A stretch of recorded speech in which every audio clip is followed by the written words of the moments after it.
Listen, I just want to set the table real quick. I want to do a little bit of true or false with you, okay? Yeah. So, I got some questions here. Steve Rifkind is the founder / CEO of Loud Records, where he signed Wu-Tang, Mobb Deep, Big Pun, Alcoholics, 3-6 Mafia, Twista, The Beatnuts, M.O.P., Dead Prez, and other legendary acts. True. Steve Rifkind has copywritten the words Street Team. True. Steve Rifkind was at one point roommates with Tupac. True. Steve Rifkind has had dyslexia for the majority of his adolescence. True. Steve Rifkind had everyone at UMG supporting him when he signed Akon to SRC. False. Steve Rifkin's father signed the first hip-hop artist and distributed the first single ever. True. Steve Rifkind once threw a chair through a window in Sony's offices. Not Sony. RCA. Was it RCA wasn't with Sony at the time? No. Oh, okay. RCA was with BMG before they merged. Oh, got you. Okay. So you threw a chair. So I don't know if they could see that window over there. They can. All right. So say that window is facing Broadway and you're on the 36th floor. Yeah. I was going to throw it through that window, but then I realized if it went through the window, I would kill somebody. This is all within 2 seconds. So I threw it through the glass door and then it hit the lobby. Amazing. So true. True. Half true. Because it was ours. Got you. Steve Rifkind knew he always wanted to be in the music business. False. Steve Rifkin's father was also a record man and discovered James Brown. True. Steve Rifkind did not want a record label. True. Steve Rifkind, how did you do it? How'd I do it? Yeah, how did you do it, man? I mean, how much time? We got all the time that you need, brother.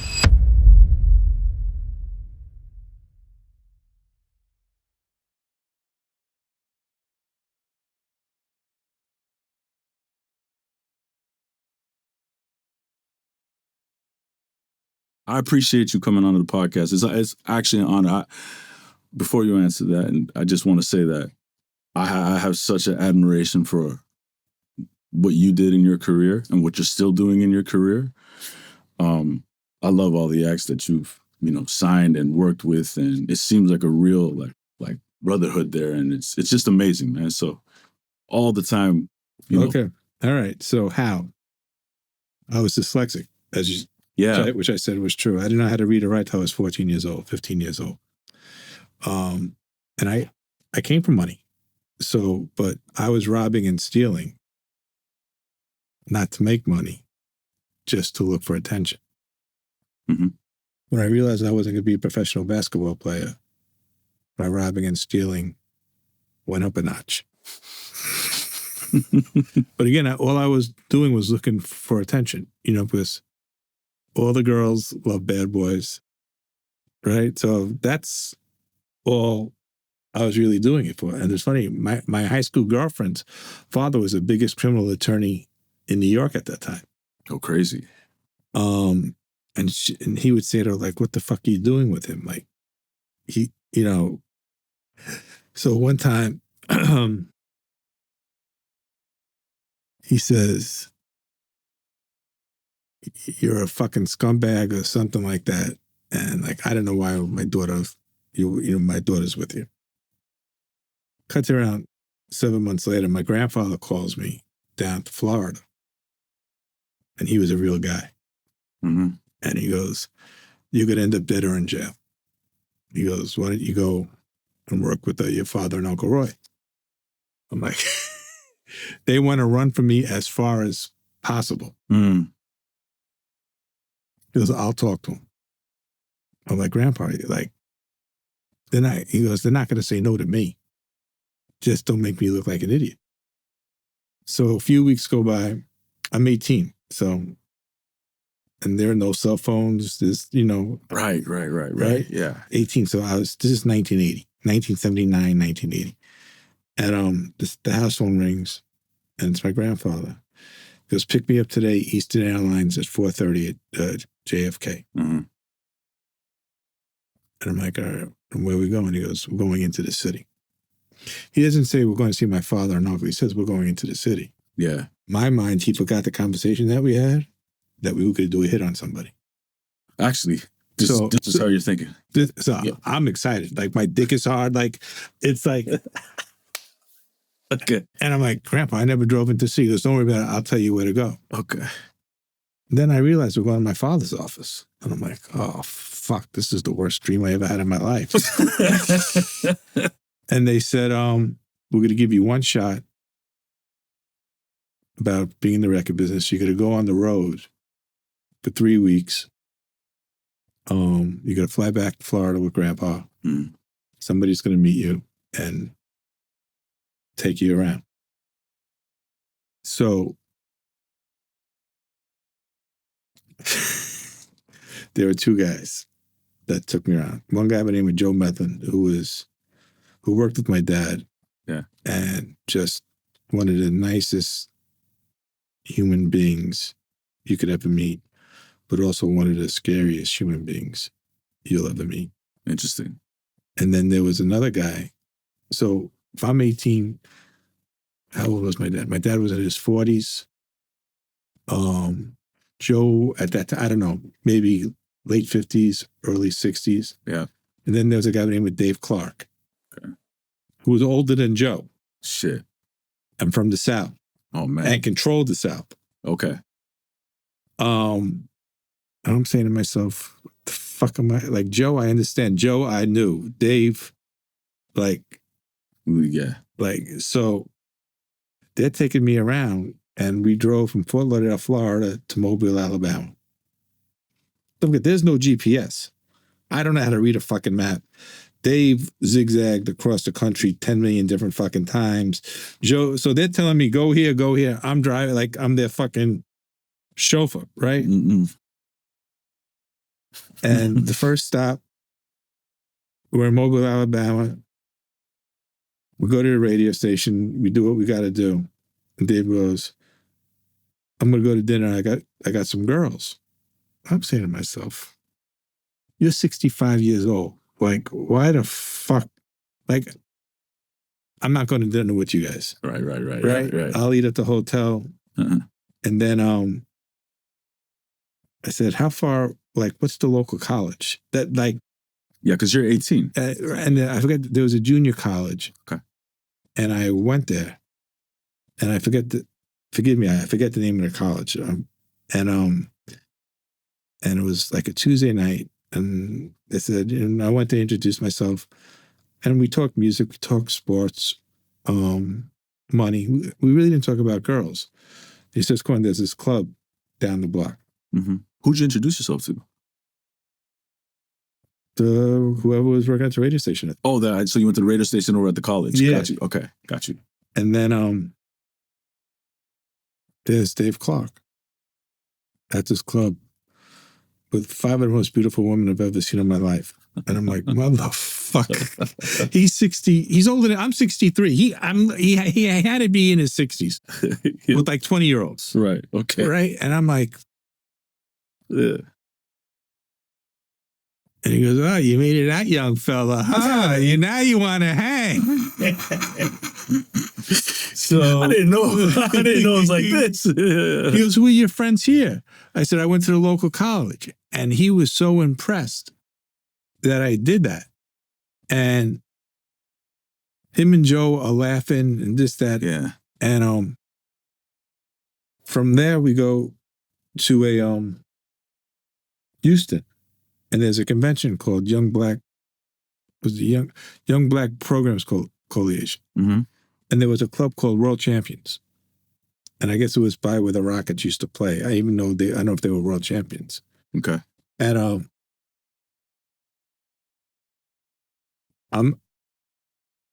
Dave and Joe invited me to go, and I said, actually, I was telling the truth this time. I said, one of my friends from New York is coming. I'm waiting for him. I'll meet you guys there. His flight gets delayed or canceled or something like that. So I jump in a cab and I go there, and I'm like, there, Joe and Dave aren't there yet. And what I said earlier, Joe's the nicest, warmest human being, but also one of the scariest guys you'll ever want to meet in your life. Mm-hmm. And there's a woman staring at me, and I'm staring back, but I'm like, she's with a dude.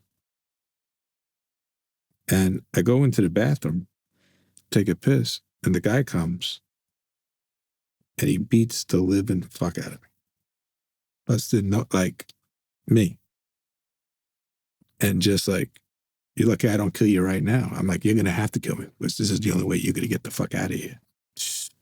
And in walks Joe taking a piss, like not knowing what the fuck was going on. Right.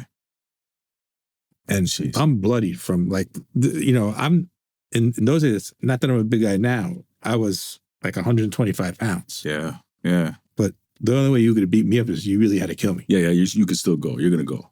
Yeah. So Joe was 6'4", 6'5", 260. Oh, shit. And but like I said, a heart of gold. Yeah. But somebody, and whoever the fuck he was with, they locked the guy in the bathroom. They sent me to the hospital. And whatever the fuck they did to this guy, they did to this guy. All right, everybody, we're going to take a little break. Because if you're listening and thinking, fuck, I could really use some guidance right now, and you're serious about building your career in the music industry, I'm now offering private strategy sessions. These are fully personalized, just you and me tackling whatever you need in your career. With over 16 years of experience working with artists, managers, and brands, I can help you map out your next moves. Now, whether that's structuring your team, scaling your brand, navigating the industry, even figuring out what steps to take, whether to go to a distributor or to a record label and figuring out what are the best deal points, I can help you with your career with where you're at. You can now book a one-on-one with me through my Calendly, and you can find the link in the description. Now let's get back to the pod. When the ambulance comes, Joe goes, "What did you do?" I said, the chick was smiling at me. That's all, Joe. I'm crazy. I had no guns, no knives. I had this. I was meeting you guys. And he goes, "We'll be right back." This guy ended up in the hospital too. We all ended up in the same hospital. So, I broke here, and my nose. He gave me like one, like he was a big guy. He gave me like just one shot. Cracked. Like just cracked me wide open. This is your first run with Joe, and this is my second city. This is your second city. Oh shit! Wow. But they realized I wasn't trying to cause trouble. And they called my father. My father said, it was like, first thing was my fault. Right. And my father, Joe goes, "Julie, it wasn't Junior's fault. This one was just like, this guy was a numbers guy out of Philly, this, that, whatever, and he was, right? And the girl was checking, Junior out. And like, he didn't have anything with him, nothing like that. The only thing he said when I walked in, he says, "You're going to have to kill me for you to get out of here." Oh, he heard you say that. Yeah. Oh, wow. And then I said to Joe, I said, "I could do this." He goes, "Do what?" Like, I know, like, I could get the rhythm. Like, we'll do the next 3 weeks, but I want to do this. He goes, "What do you mean you want to?" Like, I want to stay on the road. Like, I loved I went to the University of Houston's before, when we got there, checked into the hotel, went to the college, and my mind just started racing. And that's how the whole street team concept really started coming in. Because nobody was, not that there were many hip-hop records yet. No, of course. Mainstream radio wasn't playing hip-hop records. Right. So you had the Fatback Band, you had Sugar Hill Gang, you had Curtis Blow, and whoever else, there really weren't that many. Def Jam's not doing. There's no Def Jam. There's no Def Jam. There's no Def Jam yet. This is 1979. Yeah, so right. We had Jimmy. We gave Russell his first record, with Jimmy Spice, $1 Bill, So I need you to convince my father. Call my grandfather and convince him that I want to do this. But not only do I want to, I'll do what I have to do at those radio stations, but I'm really enjoying going to the college radio stations. He goes, "That's an amazing concept." So you conceptualized. Well, they had college radio. I just started putting together, like, how am I going to get, I loved hip hop. Of course. right? I didn't know what it was. Yeah. You know, I wasn't from the Bronx. I was from Long Island. Like, I didn't go to the rooftop. I went to the rooftop a little bit later, but I didn't know what the fucking rooftop was, the celebrity club, like stuff like that. Like, we had DJ Hollywood signed to us. We had a record called To Whom It May Concern. To this day is one of my favorite records of all time. Crazy. So and they convinced my father. And my uncle was the money guy, but my uncle had a temper too. Mm. So they were, are you sure we could handle it? You sure he could handle it? So they flew me in for like a real sit down. Like, if you're going to do this, like, my uncle wanted to know what happened in Houston. And I say, I go, forget about you and my father. You know how much grandma and grandpa mean to me. Right. On their lives. The woman was staring at me. I'm by myself. And I was clean. Nothing. Mm-hmm. He goes, I don't believe you, but I'm going to believe you. Like, that's how crazy I was. And you're also terrified of your grandfather as well. Yeah, but this is not now I'm talking to my uncle. Right. Who's crazier than I wasn't scared of my uncle was just cuckoo for Cocoa Puffs. Okay. I mean, I loved him just as much as I love my dad. Sure. But his temper was next level. Yeah. Yeah. So he goes, well, let Joe go with you, again for another I go, I love Joe. I like, if Joe wants to come, I have no problem. I'll feel secure, because I'm driving by myself. He knows every fucking road. Yeah. I had to get from Houston to Chicago, so. And you're just learning how to read as well, too, in this process? So I don't know how to read a map. So I would have to call you, say I'm in Houston, and say I just have to go to Dallas. Yeah.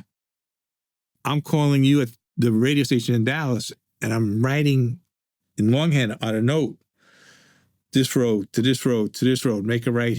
This is what.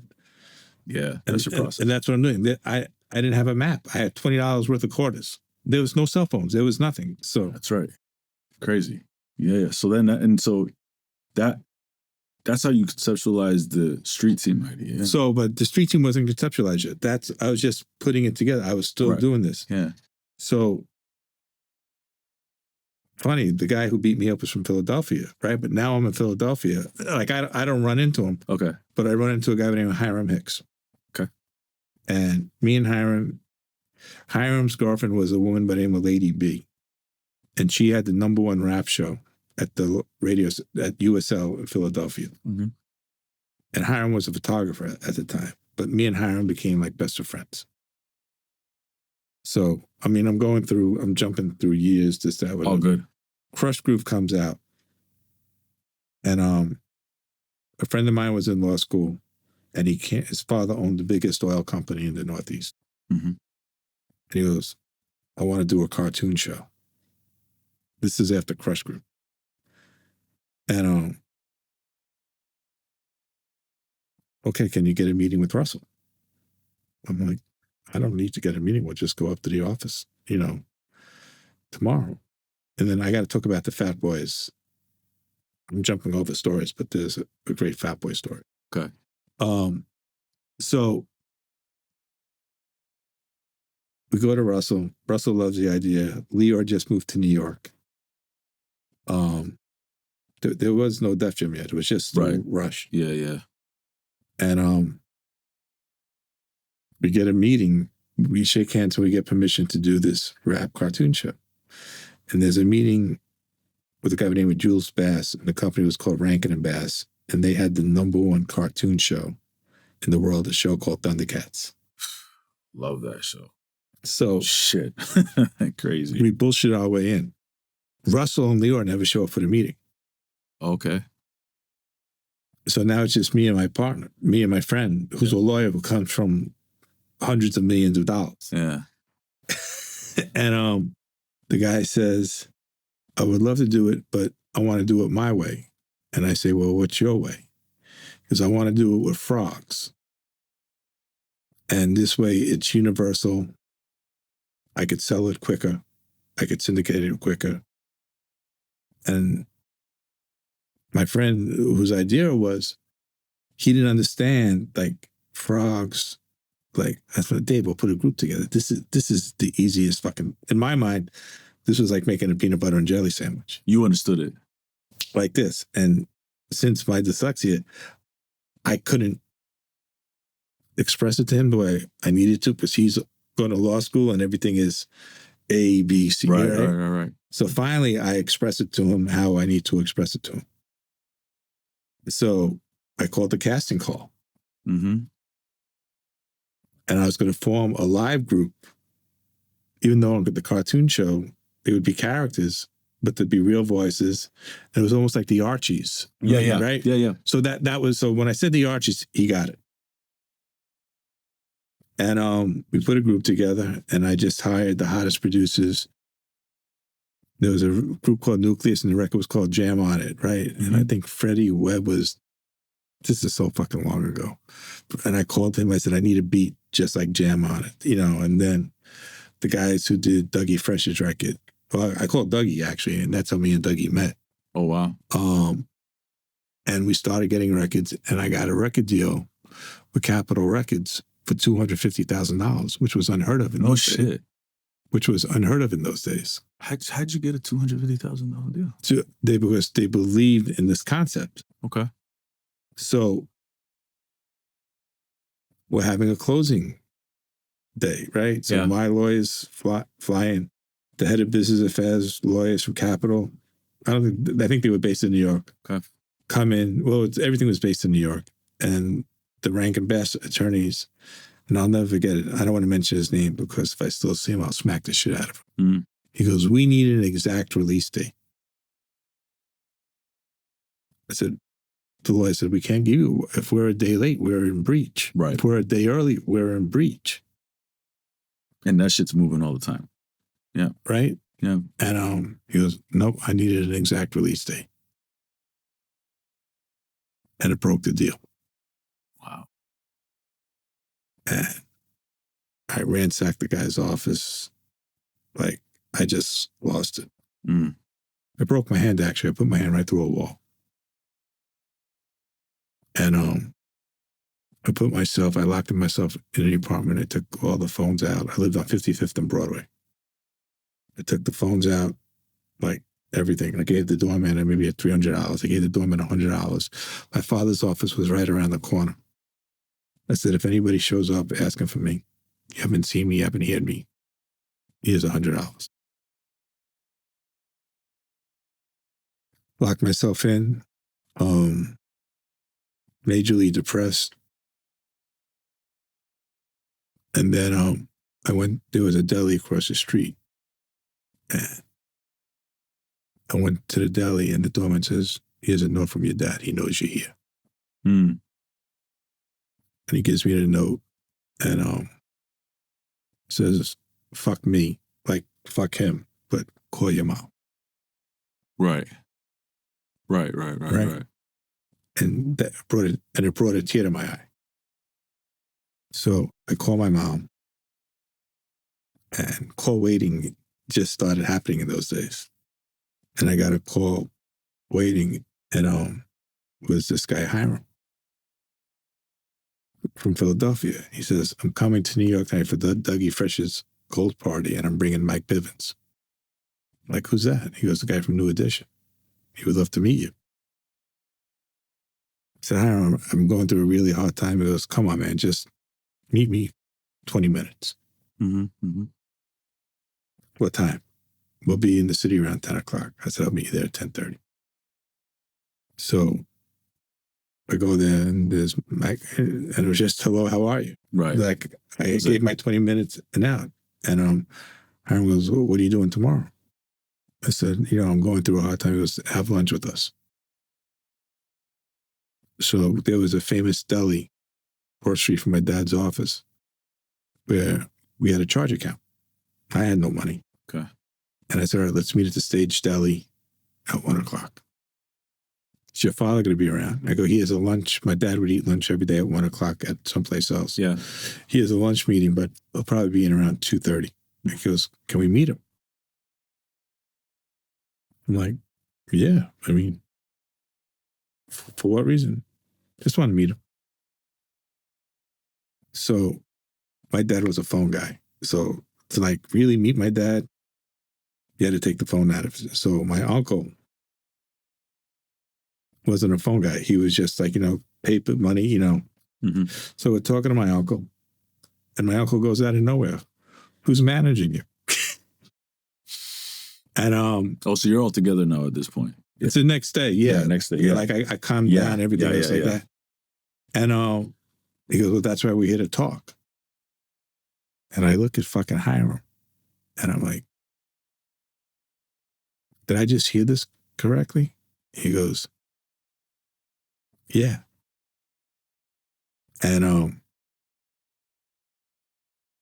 I grabbed my father from his office. Now he literally he had 3 phones, like say 4 line, like you have a main line, and then like I hung up the. Well, I don't know who he was talking. I hung up the phone. I said, I need you in this fucking meeting right fucking now, before Uncle Roy fucks up. He goes, what's going on? He goes, the New Edition guys are here and they want a fucking manager. He's gone. Shoots right in. But the funny thing is, my uncle was really the manager, right? And my dad would just do the promotion, the marketing, but my uncle did all the business. But I was worried that something was going to get screwed up some way, and I'm not saying it in a bad way. Sure. Right? Yeah. So you were just calling your pops because just like let's close this deal. Let's get this in. Get this. Roy is the closer, but my dad was the salesman. Roy's your uncle. Yeah. Okay. So I'll go back to that, by the way, the difference between the two. But yeah, go ahead. So cut to, we're on a Wednesday. Yeah. We're all on a plane on Friday to LA to meet with the rest of the guys. Okay. And we shake hands that we have a deal. Wow. So we're supposed to sign, say, 2 weeks later. Okay. And they were doing a celebrity basketball game in New York. Hmm. And the lawyer, us, were having like a celebratory dinner while they're in the celebrity basketball game. And we walk into the hotel and we see Sharpton and Don King walking. Now, Sharpton lived in my house. Or lived in my dad's house. What? My dad raised Sharpton. What? Yeah. Really? So, and he's with Don King. And they go up to see the guys. Yeah.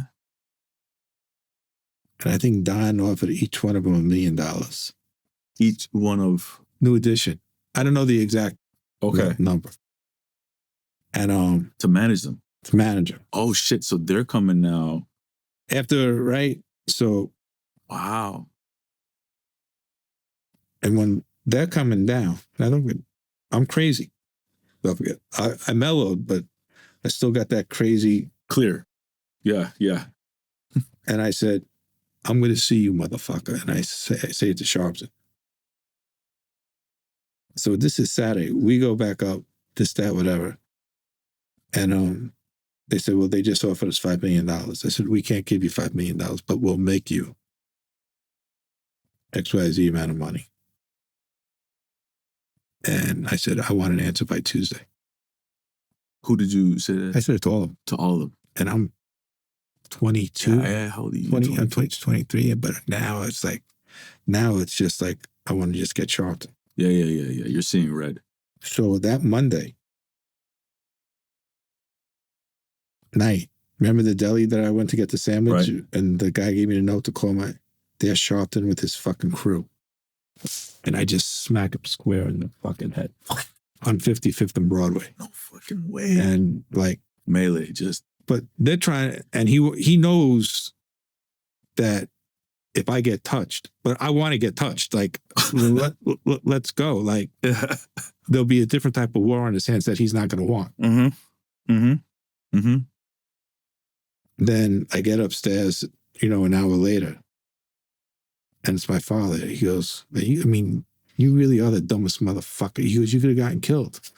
I'm like, then come here and kill me. Like, I'm screaming at him now, come and get me. If you're going to let this motherfucker walk all over you, you support him, you feed him, you give him a house, everything else like that.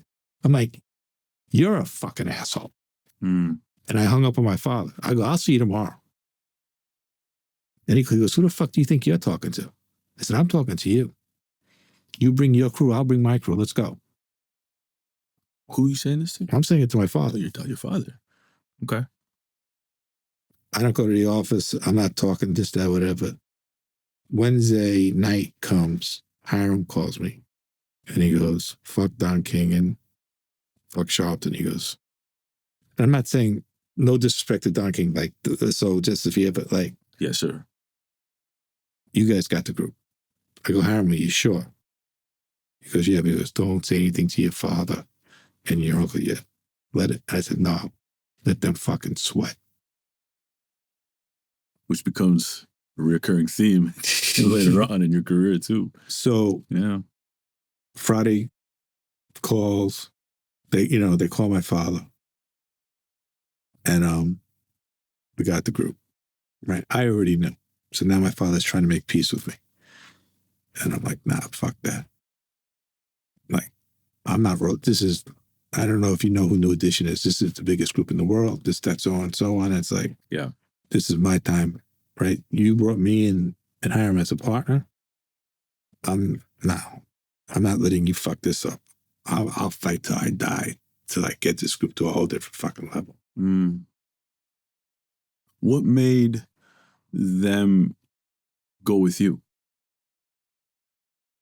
I think Hiram. Okay. Mike trusted Hiram to death. Hiram trusted me to death, and they got burnt. And we had muscle, like, they got burnt bad, like, from their old managers. Okay. So they knew they had some muscle. And as crazy as I was, and I'm talking shit about my dad and uncle, they were a great record men. For sure. So, and that's what they needed, and then there was a convention called the New Music Seminar. And we're managing New Edition, right? And like we just hired Jimmy and Terry to make the album, and we were going to put Johnny in the group. And we were at a club, and my best friend was the star of a TV show. Okay. And this girl who was on the show, I had a crush on. Didn't even know her. Just from watching on TV. Just watching on TV. And she was coming out with it. He goes, I'm bringing her, and we hit it off, this, that, or whatever. And I make a story that I have to go to LA to make the album, even though the album was going to be made in Minnesota. So I could be with her. Like, just, so I ended up being there for the summer, and I fell in love. Mm. And I moved, and that's what moved me out to LA. Oh, really? Okay. So between her and New Edition. How long were you with New Edition now? We were only with New Edition for a year, but it was the best. Really? Yeah, it was the best year of my life. I learned so much that it was like, it was the best school I ever went to in my life. Well, how come? Just, I learned what corporate America was about, dealing with MCA, learned all different aspects. There was a guy who was head of black music, let him rest in peace. His name was Gerald Busby. Okay. And to this day, I think he's one of the best music executives ever in the history of music. Mm-hmm. And he single-handedly broke New Edition. Like, he was just relentless, but he put an amazing team together. And he had it was a rock, really. He says, and on the rock, it was like behind his desk, would you still love me if I was cold? Mm. And there was just, but he had a demeanor. He wasn't a screamer. He talked silently, returned every fucking call. Like, I was so in awe of him. I was like, to me, he was the biggest star. He was bigger than the group. Right. He's So, superstar executive. I don't know if you ever saw the New Edition movie. He's all over. Okay. And that's really like, when, again, there was no Loud yet, Yeah. but I had the marketing company. Oh, so you have the marketing company while you're doing. I started it after New Edition. after New Edition. Got you. And gave me a lot of work. And he says, will you hire my son? I'm like, whatever you need, and then I hired his son for like, he caught his son stealing. Oh, okay. And I still kept him. Oh, wow. That's the level of respect you had for his father. Yeah. And then Gerald found out that he goes, get rid of him. So it was his money? What? No, it wasn't money. Oh, okay. Mailing list. Which is fucking just as good as money, if not more. So, but so that that was one avenue. Then there was a movie that was being made. This is the Fat Boy story. Okay. And we call Russell. And Russell brings in Curtis Blow, and Curtis says, I got these 3 guys that I got signed, that I just signed to a label called Sutra Records, which a guy by the name of Art Cass and Morris Levy. Oh, and Morris was a wise guy, a Jewish wise guy. And they weren't called the Fat Boys at the time. They were called the Disco 3. Right. And they were rapping, doing the beatbox. They were doing their shit. And we put them in the movie. Okay. And then their first real hit record was a record called We're in Jail. Okay. Which became their big, one of their big singles. Yeah. And then they changed their name from the Disco 3 to the Fat Boys. Right. Crazy. And in this, what I love about all of this is that there's all these individuals that are just like hustling, getting after it, really trying to figure it out. And you're a part of that mix as well. It's like you're going to figure it out by any means. All right. I didn't have a choice. Yeah. Right. So after New Edition left us. Yeah. And what, if you don't mind me asking, why did they leave? Irving Azoff was the president of MCA, but he also had a huge management company that MCA just. He's with the Eagles. And shit. Yeah. So, I mean, and I was fine. Honestly, I was fine with it. Yeah. And that's when I started the marketing company. Mm-hmm. And I put the street team, I had $5,000 to my name. And what made you think to do the marketing company? Survival. Okay. You knew you were good at it? I knew I had a strong network of people, and and there was an article about how it wasn't about rap records, but it was about how radio was coming with specialized shows now.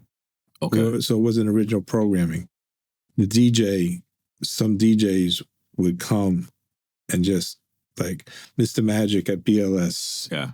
Red Alert at KISS. Yeah. And then they had them all through the country, right? Greg Mack at K-Day, when K-Day, like, if you went over the wrong side of the hill, you couldn't even get reception. But it was a 24-hour hip-hop station. Got you. So the first few records I did was Tone Loc's Wild Thing. Oh, crazy. Yeah. Tone Loc's, Funky Cole Medina, Young MC's. Tone Loc. Jeez. Tone Loc, and then Young MC busted a move with a label called Delicious Vinyl. Yeah, yeah. They gave me an office, and I worked their records for free. How come? I needed an office. I needed an office. Okay. So they moved into bigger offices, and I kept that office. And like I said, I had $5,000 to my name. Right. So I spent $3,000 to make these booklets. And I had to fly home to my cousin's wedding. And I was going to stay an extra week after the wedding because I had meetings set up with everybody and their mother. To give them the booklets? They already had the booklets. What's in the booklets? What the street team, this is now the form of the street team. What we're going to do. Gotcha. And what we're going to charge. Okay. So the meeting started on Monday, and they were like every other hour. Until Thursday. Friday, I was flying back to LA, and I came back with $500,000 worth of business. Wow. Wow. Everybody bought into that. Would you consider yourself a salesperson as well? When I want to sell something, yeah, 100%. Yeah? Is that one of your strongest suits? No, I don't think so. Negotiation? Nah, my strongest suit is my truth. Your truth. I'm not gonna fight with you over money. Mm. When I say I'm gonna do I've something, heard you say that. oh, Yeah. when I say I'm gonna do something, I carry that same fucking principle, to be honest with you. I don't like fighting with people. Like, listen, if you're going to do some stupid shit over money, go ahead. It's just like, with me, I'll never fuck with you again. yeah. Like, that's it. No, I'll fuck with you again, but let's see, again, if you're gonna get cute with the money, then like I'm not gonna fight over it. Yeah. Because a deal to me is supposed to be this. It's supposed to be fair to you and fair to me. Mm-hmm. And we're supposed to all make money together. Correct. If like there are people that I just don't understand where they got to have the upper hand on the deal at all times. It just doesn't make any sense to me. Right. Right. So that's what I did. So cut back. I have $500,000 worth of business. A year later, I have $1 million worth of business, and Crushing it. I have to go back to New York for another wedding. And there was a guy by the name of Jerry Ade, who was a big agent at the time. That he was Norby Walters' partner. Norby's company was called NWA. Then Norby got in some trouble, and they changed it to the Famous Artist Agency. And I was throwing Jerry Axe. So Jerry said, I'll give you whatever I make. I'll give you 10% of whatever I make. So it was a little extra cash. And at that time, I'm making $1 million a year now. So if it's an extra $20,000, it's whatever the fuck it is. It is. But he says, you need your own label. And I'm like, I don't want a label, Jerry. He's looking at me like I'm fucking crazy. He goes, well, go meet with this lawyer, Paul Marshall. I go, Paul's my dad's attorney. Mm-hmm. He goes, do me a favor. So I go meet with Paul, have a great meeting with him. The guy's a fucking character. He's smoking cigarettes with both hands, two cigarettes at a time. And we had the great meeting, and it's the night of the NBA draft. Yeah. I go, Paul, I could stay here all night and talk these stories with you. I'll walk. I knew where he lived because I loved the building in New York, and he was on 50. I go, I'll walk with you to your building because I'm staying at my friend's apartment on Columbus. So I'm watching the draft, and the phone rings, and I'm staying at my best friend, who's actually going to become my partner on Loud, Rich Isaacson's, and he goes, and it's my father, and he goes, I need you to get here. I'm like, I go, Dad, for what? I go, he goes, we need to talk. And I'm thinking, like, did he catch me in something? Like, is he hearing something? Like, I've been clean, straight. Like, yeah. I go, are you serious? I go, it's the fucking draft. Did you hear what I just said? Get over here. So it's like 8:30. I have to look at a schedule to take the train from New York City to Long Island. And so I tell him I'm going to be on a 9:30 train, gets me at 10:25. I go, will you pick me up? He goes, no. He goes, take a cab. I'm like, well, what's going on at this point? Yeah, right. Yeah. So I get to the house. I think maybe your dad's in trouble or some shit. No, I figured that he caught something that I'm in trouble. There's a case that Yeah. And he's on the couch smoking a joint, and he's like, you really are a fucking idiot. I'm like, you could have told me this over the phone. Because you had a meeting with Paul. I'm like, Paul who? I go, Paul Marshall? He goes, yeah. He goes, and you turned down a label? And I'm like, yeah. I'm like, Dad, I make $1 million a year. I wake up at 7 o'clock. I wake up at 6 o'clock. I'm in the office by 7. I leave at 2. I play ball from 3 to 5. I go home. I eat. I shower. I go back to the office. I send out my reports, and I do it again. Why would I want the pressure of what the fuck you had? And he goes, you're a fucking idiot. He goes, I didn't teach you shit. I should smack myself. I'm like, then smack yourself. I'm like, what's the fucking point you're trying to get at? He goes, with what you're doing right now, you're only as good as your last record that you're promoting. Mm-hmm. If you have a label, you make money while you're sleeping. I'm like, what do you mean you make money while you're sleeping? Because if you have a hit record, that shit's just going to keep on funneling and coming in. And it's probably the first time in our lives that we agreed. Mm. I said, holy shit, you're right. Yeah. Yeah. We end up talking for a little bit. I said, all right, I'm going to go home now. He goes, nah, you're sleeping here. I'm like, I don't have clothes. I don't have shit. He goes, you go to the store in the morning. You have shorts here. It's summer. It's June. And then we have a meeting with Paul at 2:30. I'm like, what do you mean we have a meeting with Paul? I'm like, I have meetings. Like, cancel. And I looked, I had a memo, like a little memo book, and I had to be free at 2:30. Okay. So I said, I'm actually free and I'm not canceling. You don't dictate to me. You don't pay me. You don't do anything. But I am free from 2:30 to 3:45. He calls up Paul. He goes, can you do it at 2? This is 11:30 at night now. I'm like, so I wake up in the morning, buy a pair of jeans. Like, I won't take a fucking penny from him. Like, I still want to fight him, even though I'm agreeing with him. And we go into the city. I'm really not talking to him. And he goes, I'm going to get you a deal at this startup company through BMG. Your father or Paul? No, not my father. Paul's telling you this in the meeting, yeah. I go, well, before that, I want to have a meeting. Irving just started Giant Records. And it was going through Warner Brothers. I said, Azov? what? Or Azov? Yeah. Okay. And I was like, I want to have a meeting with Irving Azov first. He goes, why?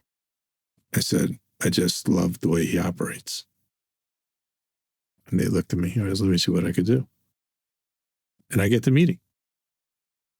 I'm shitting in my pants. I'm wearing a suit to the fucking meeting. I'm wearing a tie. First time ever. Right. And I walk, Irving's this big and he's like, I go to shake his hand. He daps me. Like, doesn't he like that? We start talking. And he says, all right, we got a deal. He goes, no shit. He goes, I'll call Paul in the morning. Wow. Calls Paul. We got a deal. He's on his way to Chicago. There was a weird convention. And then, I don't know, then he went ghost. Azov. Yeah. Oh, so there was no deal? He said verbally there was a deal, but we never got to any of the paperwork, that, whatever. Do you remember any moments from that meeting with Azov? Yeah, he told me, next time I see you, I don't want you to wear a tie. Nice. And the first artist that we had was Twister. Yeah. And Irving's president at that time was a guy by the name of Charlie Miner, who was also one of the best promotion guys, who my dad got him a huge job. But I guess Charlie didn't like rap music. I don't know really what happened. Right. But with Irving going ghost, they get me with this startup company through BMG. Yeah. And the guy, his name was Lou Malia, who at the time was the president of Island Records. So when I had the Young MC and Tone Loc, I was dealing with him.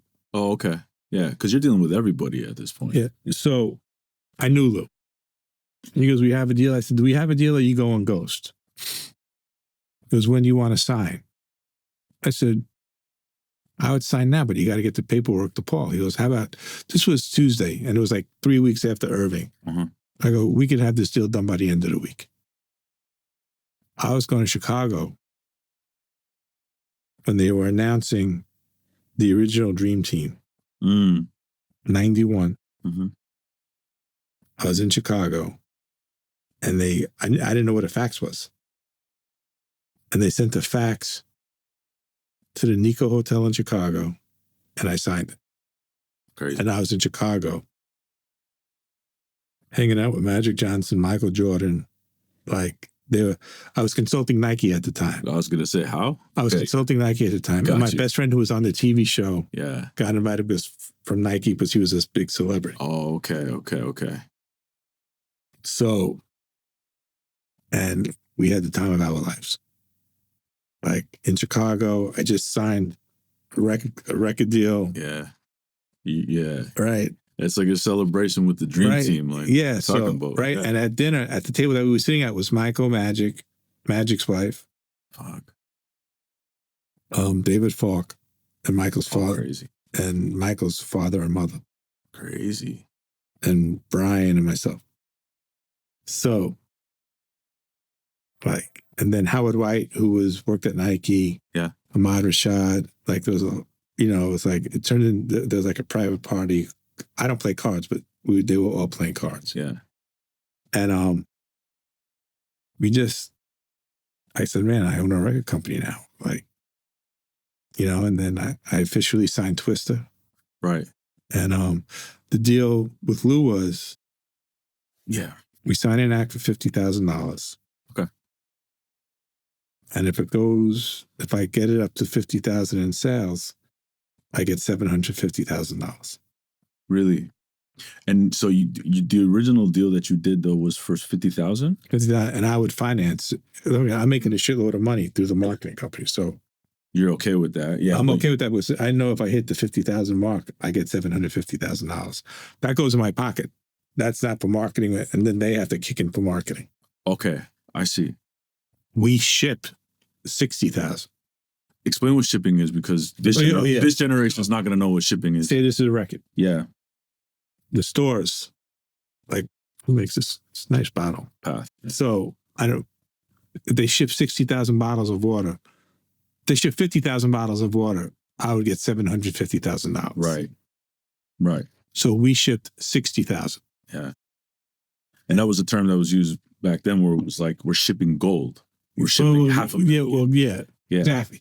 So, a million. We're already going platinum. Shipping. Right. And CD was just coming. So don't forget, we would sell, if this was an album, or like a vinyl album, we're selling this for $4. This is the CD. Same album. Yep. We're selling this for $10. Yeah. You extra $6. Extra $6. Same marketing cost, same everything. I want to get into that. So when you're shipping for 50,000 for Twista at the time, how did you get to a place to ship to 50,000? What do you mean? How did we do it? How did it was to the marketing, was to the street team. Yeah. Okay. So tell me the importance of the marketing street team. How big was the marketing street team? Now we're everywhere. You're everywhere. We're national. Who are the employees? Because you have contractors obviously out there. But like, how many employees do you have? We had Chicago, LA was us anyway. We had New York, Cleveland, Atlanta, Philly, Miami, not Orlando, but Miami, Detroit. Like, my guy in Detroit found us Wu-Tang. Crazy. Wow. So, and that's, I have a saying, the streets don't lie. Right. Yeah. And they don't. So I'm going to Lou's office to pick up the $750. And does he remember that deal? Yeah. Lou passed, but okay. He's smoking a cigarette. He was an Italian guy. And he goes, "You're going to have to go to war." I'm like, "What do you mean?" He goes, "They just shut me down and we lost $15 million in 2 years. And you were the only bright spot. And they're not giving me the money to give to you." I go, "But we have a contract." He goes, "We have no more money." There's a convention. I'm leaving the next day. Who's the parent company of this? BMG. Okay. And there was a famous lawyer by the name of Joel Katz. Yes. Who was based in Atlanta. Who was my attorney. I got rid of Paul and I went with Joel. Okay. And I'm living now. Again, like, I land, I don't go to the hotel, I go straight to Joel's office. I barge in, and I didn't even know my father was there. It was a convention. It was Jack the Rapper, which was a famous convention. And my brother at that time was working at Elektra as a regional in Atlanta. So they're there, and I'm screaming. And then I look, and I'm like, "What the fuck are you doing here?" Because you forget there's a convention. I'm like, "Oh, yeah." I'm like, "So how'd you know I was coming?" He goes, "You're barging into my meeting."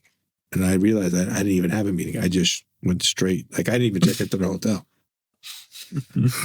So they thought I was just Rifkind. They asked when I was in that meeting.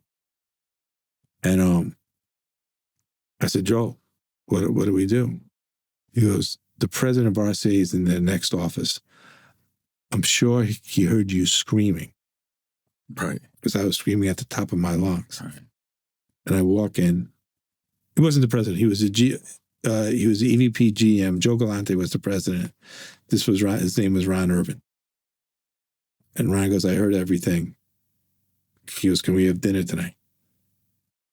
I said, "Should I bring my partner, Rich?" He goes, "No, just let's me and you.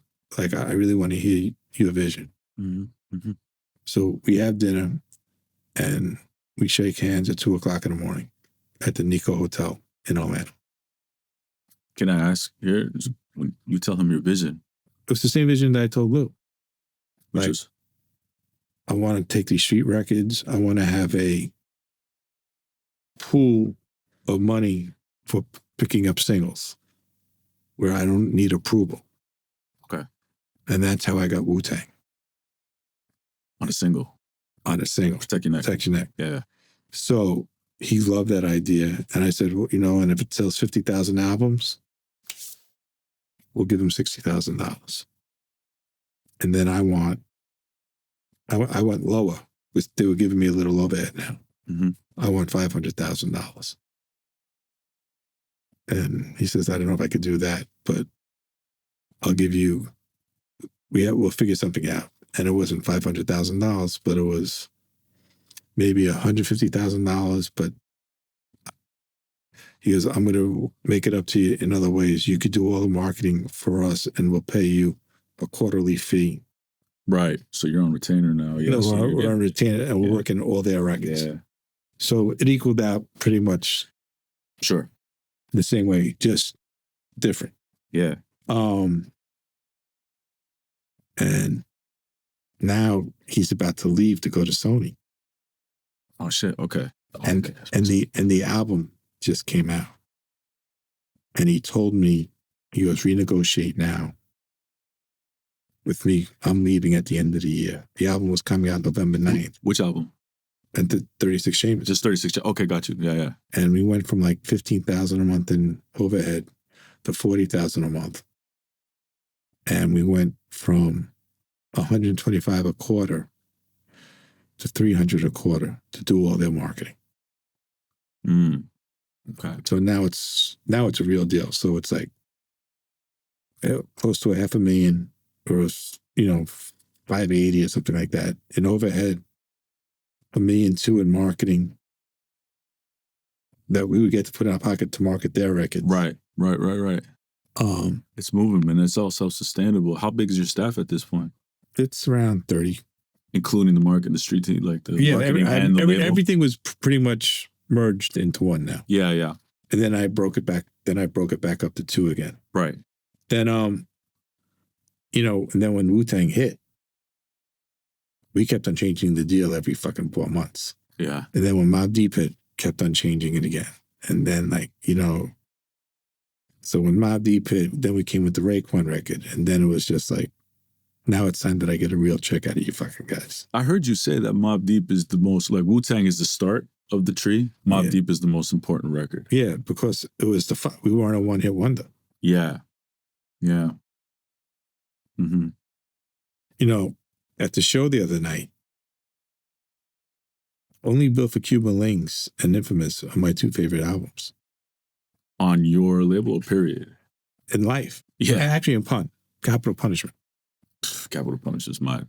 It's up there. Capital Punishment, Reasonable. I mean, those are all incredible records. So, but those... Man, Spider-Man goes down, man. I fucking love that album. But yeah, I mean, great show, by the way. Yeah. We got to thank Jonathan Ramos. We got to thank Ramos. If only he was in the room to thank him. Oh, he's right there. Thank you, Ramos, at Live Nation. But yeah, man, it was just like, it was, Vicky said it was all a dream. I mean, yeah, it was nonstop. Yeah. When you're, I've heard you tell this story, but I want you to tell it on here. Wu-Tang, you get introduced to them. There's 9 of them. You don't know this. It's your birthday. What's this? What's going on here? I'm in the room a quarter of the size. Okay. I'm with E Swift from the Alcoholics. Yeah. RZA just shows up. He's Prince Rakim at the time. Right. Just shows up on my birthday. My 31st birthday. And you've been looking for him. Yeah, and he has no answering machine, nothing. Like, and he shows up and he goes, I have the guys downstairs. So again, I don't know if there's 1 guy, 2 guys, 3 guys. Farthest thing I'm thinking is 9 guys. Right. And they all show up. And they said, can we play the record? I said, I know the record. I said, it's an interesting record. Doesn't have a hook. I don't consider myself an A&R guy. Like I'm thinking, like this is some rock shit. Like this is what was going through, and I'm not a rock guy. And they said, put it on the record, and they start performing the record. So here's the desk, say my chair's right here, and then there's like the window and a little stand. E Swift is like on this stand, couldn't even sit, just standing up. And you got Old Dirty Bastard, Method Man, Inspector Deck, you got Ghostface, Dre, and they're performing the record live to the vinyl. Right?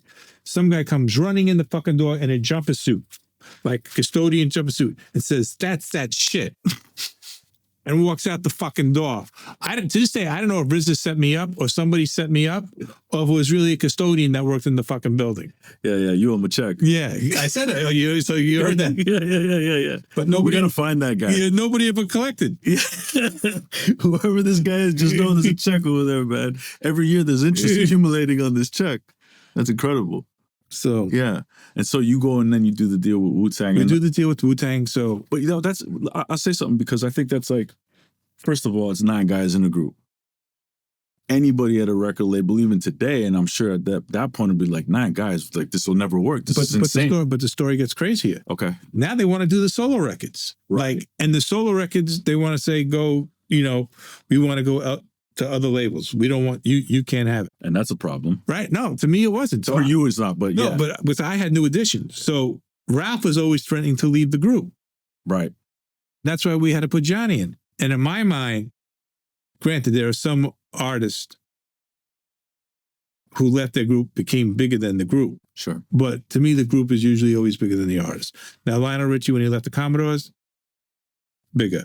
When Michael left the Jacksons, bigger. But when Michael toured, he needed the Jacksons to sell out stadiums. He couldn't sell out a stadium by himself. Early on? But what's the first album? Thriller? Was Thriller? Yeah. He couldn't do stadiums. That's the second album. Yeah. And so they had to do the Victory Tour, which was the Jacksons and Michael. Yeah. So in my mind, that's what it was. I remember I had a friend that was working at Columbia, and I think the Stones were signed to Atlantic, but Columbia signed Mick as a solo record, and it was a bust. Okay. If I I don't know what a bust means in those days, but it wasn't. It wasn't the Rolling Stones. It wasn't the Rolling Stones, but Lionel, was Lionel. Beyonce was, they're sure, but I want to say 9 out of 10 times. Sure, not 9, maybe 7 out of 10 times. The group is usually bigger than the whole. Yeah. Sure. I said, as long as we have the right to match, we're good. Right. So you were informed by your prior history, and then also seeing the landscape. Right. You're like, and then I had to have a fight with the RCA and say, "You're not giving me any money now. Like, let's." This is what I'm saying. Like the label saying, no, they all got to sign here. Yeah, and I'm like, nah, nah. I go, this is about survival for me. Like, we got to do this, and who gives a fuck? Like, if we want to match it, we can match it. They're giving us that right, so who cares? Who cares? Yeah. So you convince them. Yeah, and we did the deal. Yeah, and then but then you get only billed for Cuban Links. Yeah, which is arguably. But that's the story of when I threw the chair. Yeah. Let's please elaborate. So now don't forget, I'm supposed to be negotiating against Wu-Tang. Right. Mm-hmm. Right? So it's supposed to be me and RCA against Wu-Tang. Mm-hmm. But I flipped it. It was me and Wu-Tang going against RCA. Why'd you think that was the move? Because I wanted money too. Oh, okay. And they deserved it. Yeah.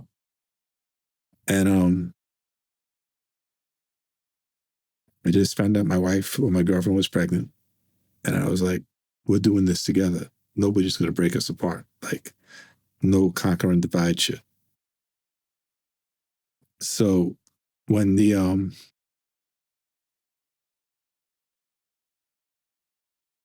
when we started negotiating, like we knew we were getting Ray, we were $20,000 apart on the deal. And the head of business affairs. Now, I never hit a woman in my life. To this day, you're like, sure. She says, Mr. Rifkind, I'm tired of your bullshit. Fuck you. And that's when I took the chair. And I was like, Carol, just give him the fucking money, or I will.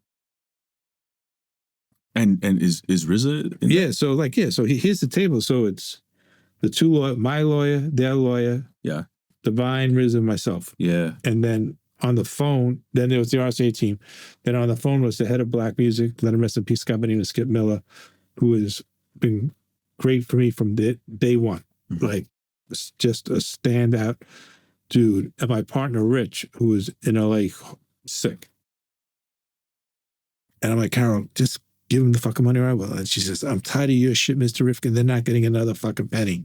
And that's when I took the chair and flipped it. And then the cops come to get me. RZA grabs me to the side. He goes, we're good. And we appreciate everything. But let them wait Right. now. And Yeah. let them just, let's see what Met's coming out. This is a Friday. Meth is coming out on Tuesday. Oh, on Def Jam. On Def Jam.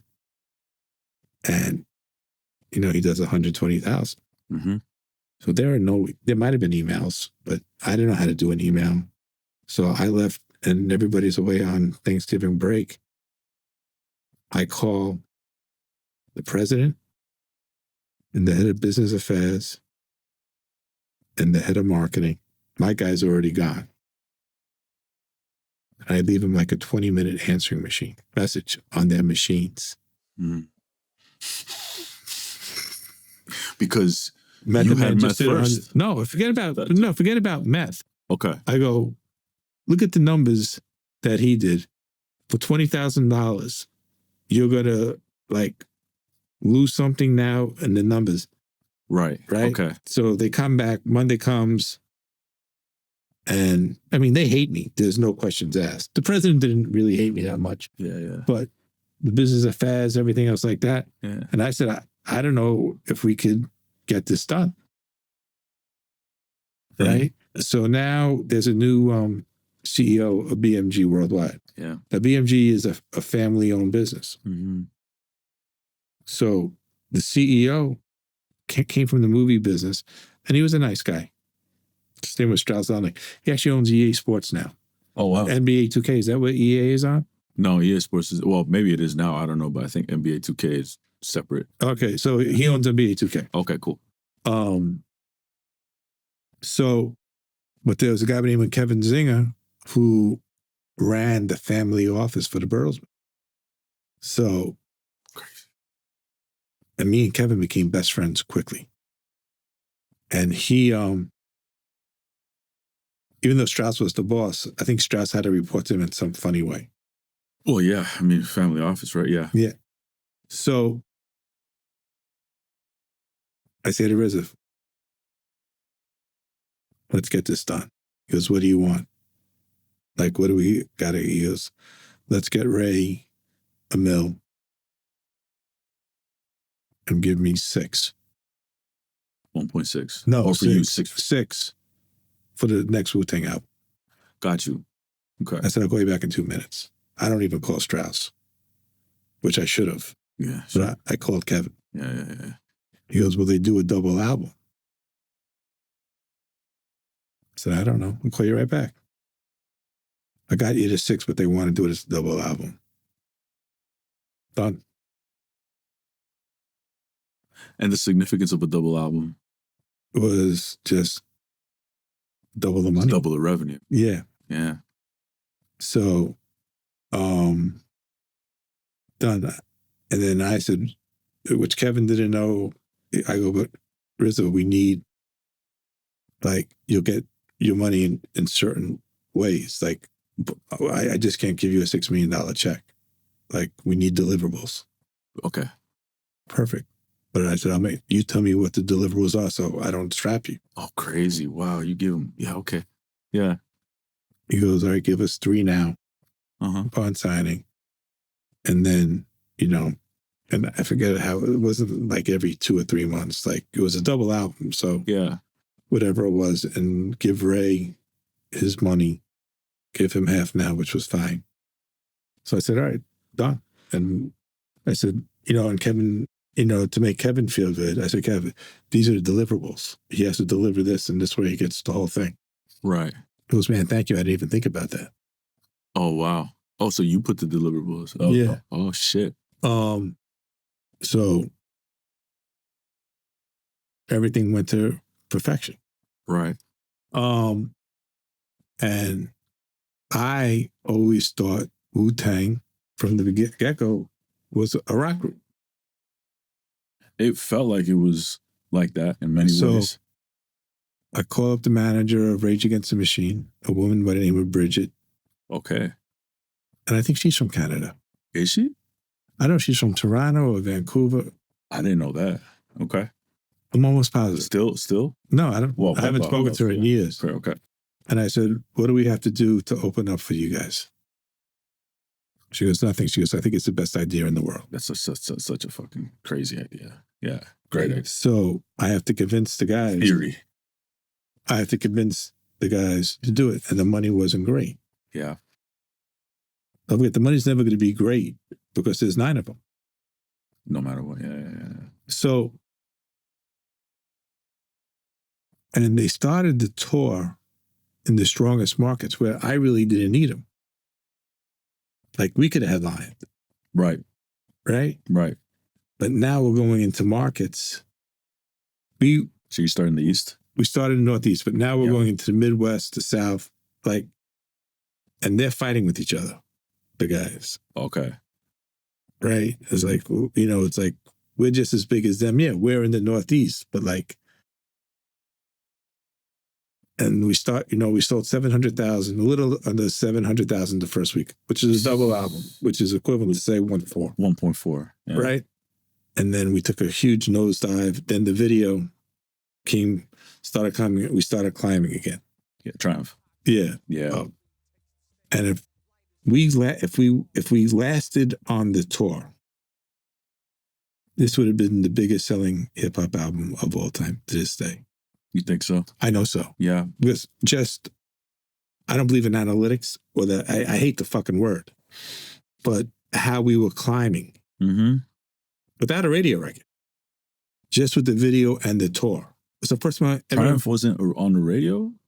Hot 97, but definitely we also said fuck Hot 97. So Hot 97 banned us. Okay. So, but it was the first time that I saw a tour. Like when we did Chicago, which was our last city before we got off the tour. Yeah. Sales, there was a thing called SoundScan then. Yep. I guess it probably still is SoundScan, but however they do it with the streams now and everything. Yeah. We did Chicago on a Friday. It was our last show. We were in Detroit on Thursday or Wednesday. We were like 10 timesing when we went to that market. But so we went Detroit to Chicago. Like Detroit and Chicago stayed at that number for weeks. After the show. Crazy. And if we were going, we didn't do Wisconsin. We didn't do St. Louis. We didn't do any of Texas. Like weaker markets. Yeah. The markets that we needed. Yeah. This thing, I think we did 9 million or 10 million? Like 5 million single, 2 million double. Yeah. This shit would have did 20, 25 million. No doubt about it. Mm. Yo, talk to me about the importance of that, because I hear, I've come across that a little bit as well too, where artists will go show up in the city and there's it's just not there for them, and it's just like, well, why am I here? It's like, because you got to build here. That's an important piece. But this wasn't even building. They were fighting among themselves. They all had, not with Rage. They were amongst. They were all because they all had solo records at the time too. Oh yeah. So even if I don't know what they were making, I don't know what the splits were. Sure. But say if Ray was getting 15 grand a show, that's going in his pocket. I don't know if he was making 15 grand, whatever he was getting off the racing, and and they're doing fucking amps, I think. Yeah. I mean, I know that Jonathan's not on camera, but amps, you could do 18,000, right? Yeah. Yeah. So going anywhere between 14 to 18. Yeah. Yeah. So he was 22. Yeah. Yeah. So I mean, So the numbers were crazy, and they said, "Fuck it, we're not doing the tour anymore." Right. And there was, so I'm left with a, because when we did Summer Jam, they said, fuck Hot 97. I'm like, now I'm fucked. Yeah, okay. But we still did 10 million records or 11 million, whatever the fuck that number was. Yeah. Within how many years did you do 10 million there? You did it. It was a year, not even. You did It 10 was million on the in the double. US? It was the Wu-Tang Forever worldwide. Yeah. We did that that in 1 year, 10 million? Yeah. Oh shit. In the US? No, worldwide. Worldwide. Okay. Yeah. Still. We debuted number one around the world, pretty much in every country. Yeah. Wu-Tang definitely has this global presence. It's just you haven't seen it since, before or after, just how that operated. It's crazy. So then, that was 97. Yeah. Now you're at the peak here in this, right? And so Then Pun came in 98. Yeah. And then Exhibit, we're going on Exhibit's second album. Uh-huh. And he had that video, What You See Is What You Get. What a great video. Which was the number one video on BET. Yeah. And then we had Pun also. So Pun had Still Not a Play and Twins. So when they did their year wrap up, BET, Exhibit was number one with the number one video, What You See Is What You Get. Twins was number 2, and Still Not a Play was number 3. So we owned 1, 2, and 3. Wow. And then Dre left Death Row in 96. Uh-huh. And Interscope brought us back in to do all the marketing and everything for them. And me and Jimmy took he became my big brother. I wanted to be like Interscope. Not only did I want the rap shit, I wanted the rock shit. Jimmy had Dre, Snoop, Pac, No Doubt, and some other big rock, Wallflowers, and some other crazy fucking, who is the, I forget the fucking guy's name. Worship the Devil. Marilyn Manson. Yeah. So I wanted to be Interscope. Yeah. And me and Jimmy developed, he goes, don't worry about the bottom line. Just think about top line, market share, boom, boom, boom, boom, boom. Think about what? Top line and market share. And market share. Okay. So, and he's at Interscope. He's UMG. Yeah. He's at UMG. I'm still at BMG. BMG, yeah. And it's the night of Clive Davis's Grammy. Pre-Grammy party. Yeah. And me and Tommy Mottola developed a very close relationship by this time. Okay. But I really still wanted to be with Jimmy. And the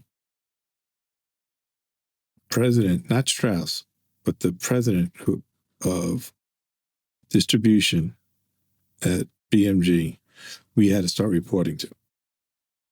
Mm. And he goes, Strauss wants more profits. And I love Strauss. He gave me my first big check and everything. I said, well, you could tell Strauss to kiss my fucking ass. And all I give a fuck about is the top line. I don't give a fuck about the bottom line. He goes, if you're serious, we might have to give you a release. Can you, if you don't mind, just break that down? Like, so the top line versus... Top line is gross. Right. Bottom line is net. And why is Jimmy saying care about, and why are you guys care about the top line? I care about... Jimmy was right and he was wrong. Right. Right? Because we were both joint ventures. They're making money hand over foot. They're making money on pressing, distribution fees, this, that. It's not a real fair 50-50 deal. Sure. It's really a 75-25 deal. Yes. So he's saying, fuck them. Just go for the top line. They're making, they're making profit hand over foot. They are over there, yeah. Exactly. Right? So that's what I said. Yeah. And he goes, and his name was Pete Jones. Great distribution guy. Just, BMG had some really good people, but, as I said earlier, I feel a deal should be fair to both people. Right. And like it started with Carol and, them not giving, it cost us money. Why do I have to eat that? If I could have had it for $20,000 and it cost instead of $980,000, Like, so I was like, we agreed to part ways.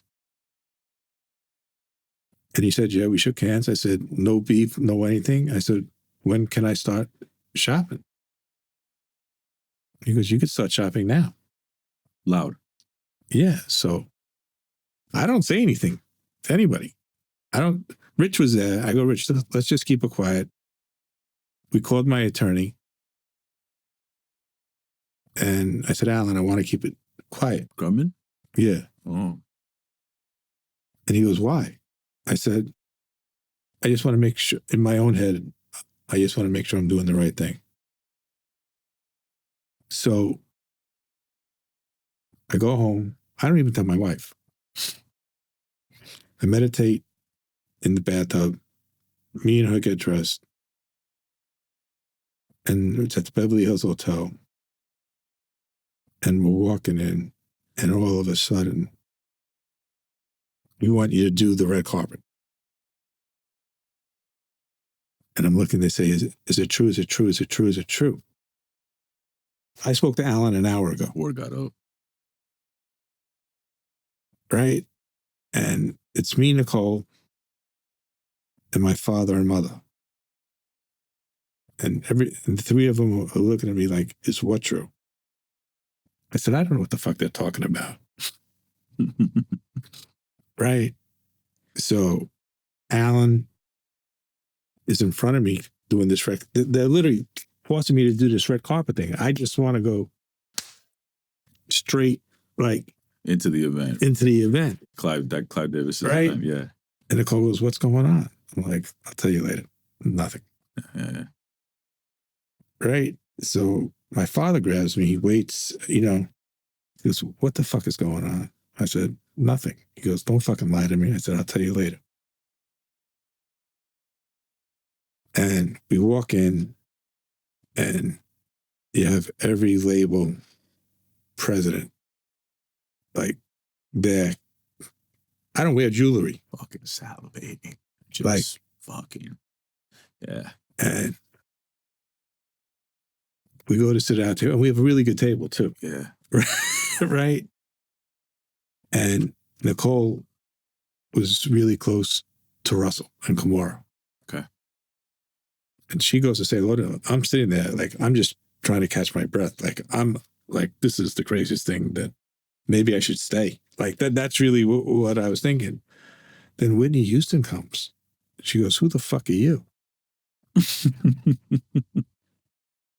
And I'm like, who the fuck are you? And we both had a laugh.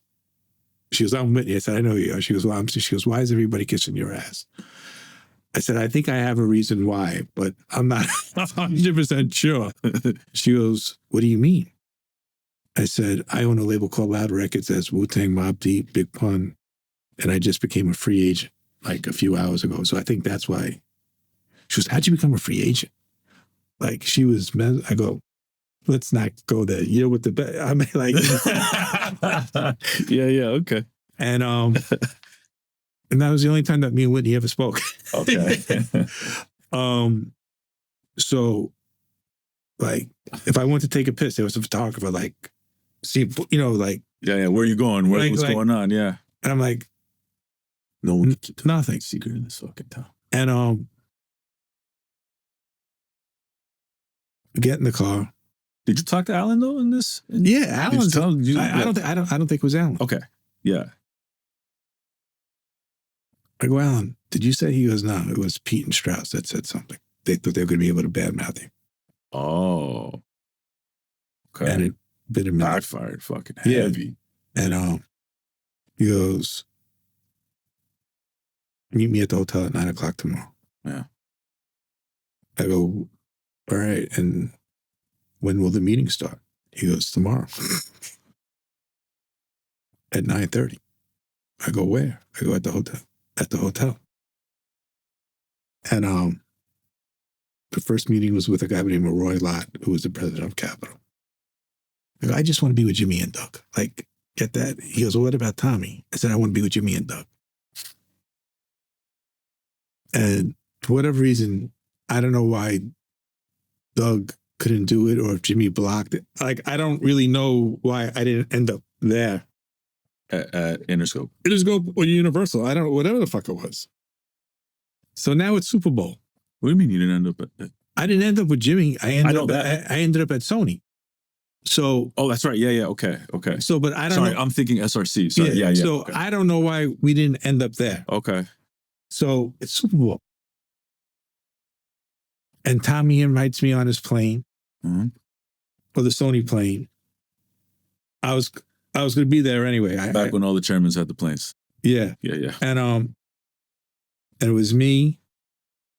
I have a friend named Combe who flew with me. Mhm. Tommy, Jennifer Lopez, and Alan's daughter Lizzie, Mm-hmm. who I hired to become my publicist on the spot. Like, and I think it was a week after the Grammys. Okay. So Tommy calls me into the back of the plane, and he goes, "Why are you trying to fuck with Doug and Jimmy? Like, just come here. Like, you'll have this, you'll have that, you know." I'm like, okay, you know, we're talking. Like, I'm listening. you know, we're listening, and then this is Thursday. We go to dinner Friday night. We go to dinner Thursday night, Friday night. Like, so he meets Talia, his wife, that weekend. Oh, okay. And I spent a lot of time at the house. He was staying at Gloria and Emilio's guest house in Star Island. Okay. And he has a great story. So it's Saturday, Sunday before the Super Bowl, and they tell me to come over, and I bring my friend Brian, who's my best friend, and my brother. And there's a guy named Donnie Iner, who was the chairman of Columbia Records. Let's come on, let's take a boat ride. And Charlie Walk, who was head of promotion Yeah. at the time. Yeah. I said, "Come on, Charlie, come on. I'm not going on the boat with this fucking knucklehead by himself, by myself." And then I invite Jonathan and Brian, and we all go on the boat. And Donnie's not saying anything, right? He wasn't on the plane with us to Florida. Uh-huh. So we get arrested. We're in a we get caught. I don't know what the fuck it's even called, like a sand barge.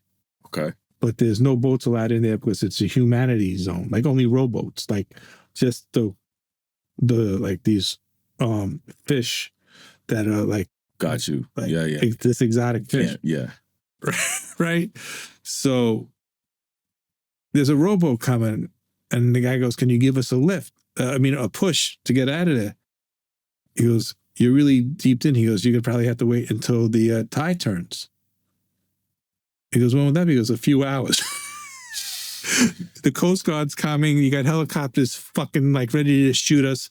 Like, we're It's that serious. It's right. like And the habitat you can't. So they the Coast Guard comes in rowboats, jumps on the boat, and Donnie goes, "Does anybody have any shit?" And I said, "Donnie, I got a whole bunch of blow on me. I was fucking around." Yeah. He goes, "I'm like, no, I'm fucking around." So so a guy comes on the boat, and he's tatted up, right? He had a skull, the word spread, and the word hate. Okay. So Donnie goes, "Oh, Grateful Dead." Like, he's not seeing everything else what he says. He goes, "No, it's not the Grateful Dead." Yeah. Right? Yeah. And Wait, why? Who's this person? Just comes on a boat? no, this is the Coast Guard. Oh, it's a Coast Guard. Yeah, taking us to jail. Fuck's sakes. And he goes, "Well, Donnie," he says, "Well, what does it say?" He goes, "It says spread hate." He goes, "Well, I'm the chairman of Columbia Records. I have everything from Barbra Streisand to Nas."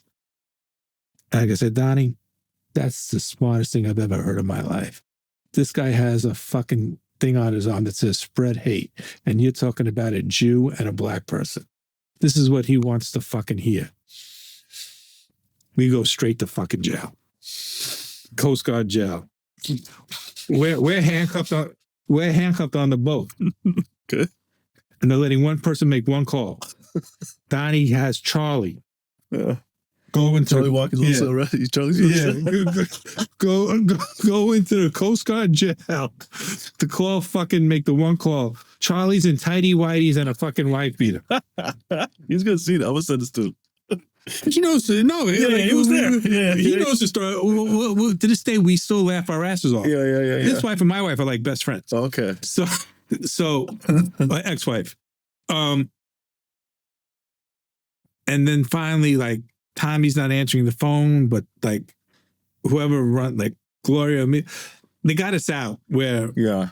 Eventually, yeah. But the funny thing is the jail is off the I-195. And if you walk across the freeway, you're at Tommy's house. So, but how the fuck are you going to cross the freeway? Right. And so, but they're not letting us take the boat. Yeah.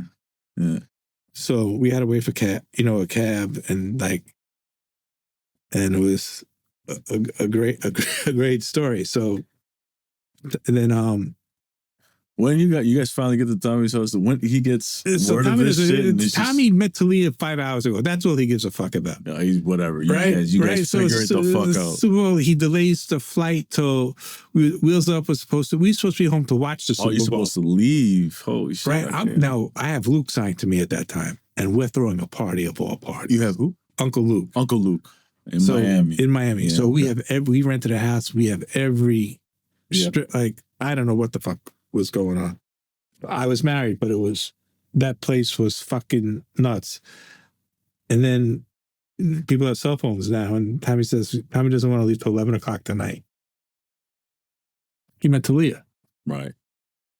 So we leave, we leave at 11. And he calls me into the back of the plane again. He goes, come on, let's do this deal. He goes, what are you doing tomorrow? I said, nothing. He goes, come up to the office. Let me meet Rich, who was my president on my right hand, and my partner. Yeah. And I want you to meet Mel, who is his number 2. So I go up there, and I'm zigzagging all the stories. So all good. So this is great, man. So this is February, whenever the Super Bowl. Yeah. So October, November, I went on the. So if this is February of 99, October, November of 98, I go on the road on a bus to find out how Master P's doing everything that he's doing. Right. Like how many records he's putting out. Like I know what the street promotion is, but I want to find the next Master P. Yeah. And for context, for those who don't know, like 98, 99, this is the pinnacle of the business. Can I open this? Yeah, of course. Yeah. This is This is just straight water, right? It's just, okay. It's just, and tequila. But no, fuck with you. It's like, money is crazy here. This is before Napster comes in. It's just, everything is just on fire. So, and you guys are at the top of the business. So I'm just doing the dirty South. And I'm on a tour bus. Yeah. And I'm going to the radio stations, and then I'm like, what's the local record store here? I'm like, we're in Alabama, Following Master P? No, I'm just routing myself. But I'm going like, what's the hottest record store? Yeah. In Alabama, it's Music and More. Right? We go there, and it's across the street from the projects. The whole projects came. Right? And like, I'm going to find the next Master P. But everybody keeps on talking about this group called 3-6 Mafia. Yeah. So I'm like, who are they signed to? They said it's going through a one-stop called Selector Hits. And I'm like, okay. So I'm like, how am I going to get this away from Selector Hits? Right. So I meet the guys, and Selector Hits they were about to do a deal with Relativity. Mm-hmm. So Tommy goes, who do you want to, now, in my mind, I want to be with Sony was at 3-6 Mafia. And everywhere I went in the South, they're saying these guys are the next ones. And you don't have Loud at the time? I have Loud. You still have Loud? Okay. Yeah. So Tommy goes, who do you want to be with, Columbia or Epic? I said, I want to take over Relativity. Smart. He goes, what do you mean? I said, I want to take over Relativity. And he goes, are you sure? And I'm like, yeah. Like, and I'm not even telling him about 3-6 Mafia, thinking because if it doesn't work out, I'm going to steal him somehow. What's making him second guess your decision to do Relativity versus? Nobody ever heard that before. Okay. Yeah. So I said, we're a street label. You have the distribution. And then I go, I want to take over distribution too.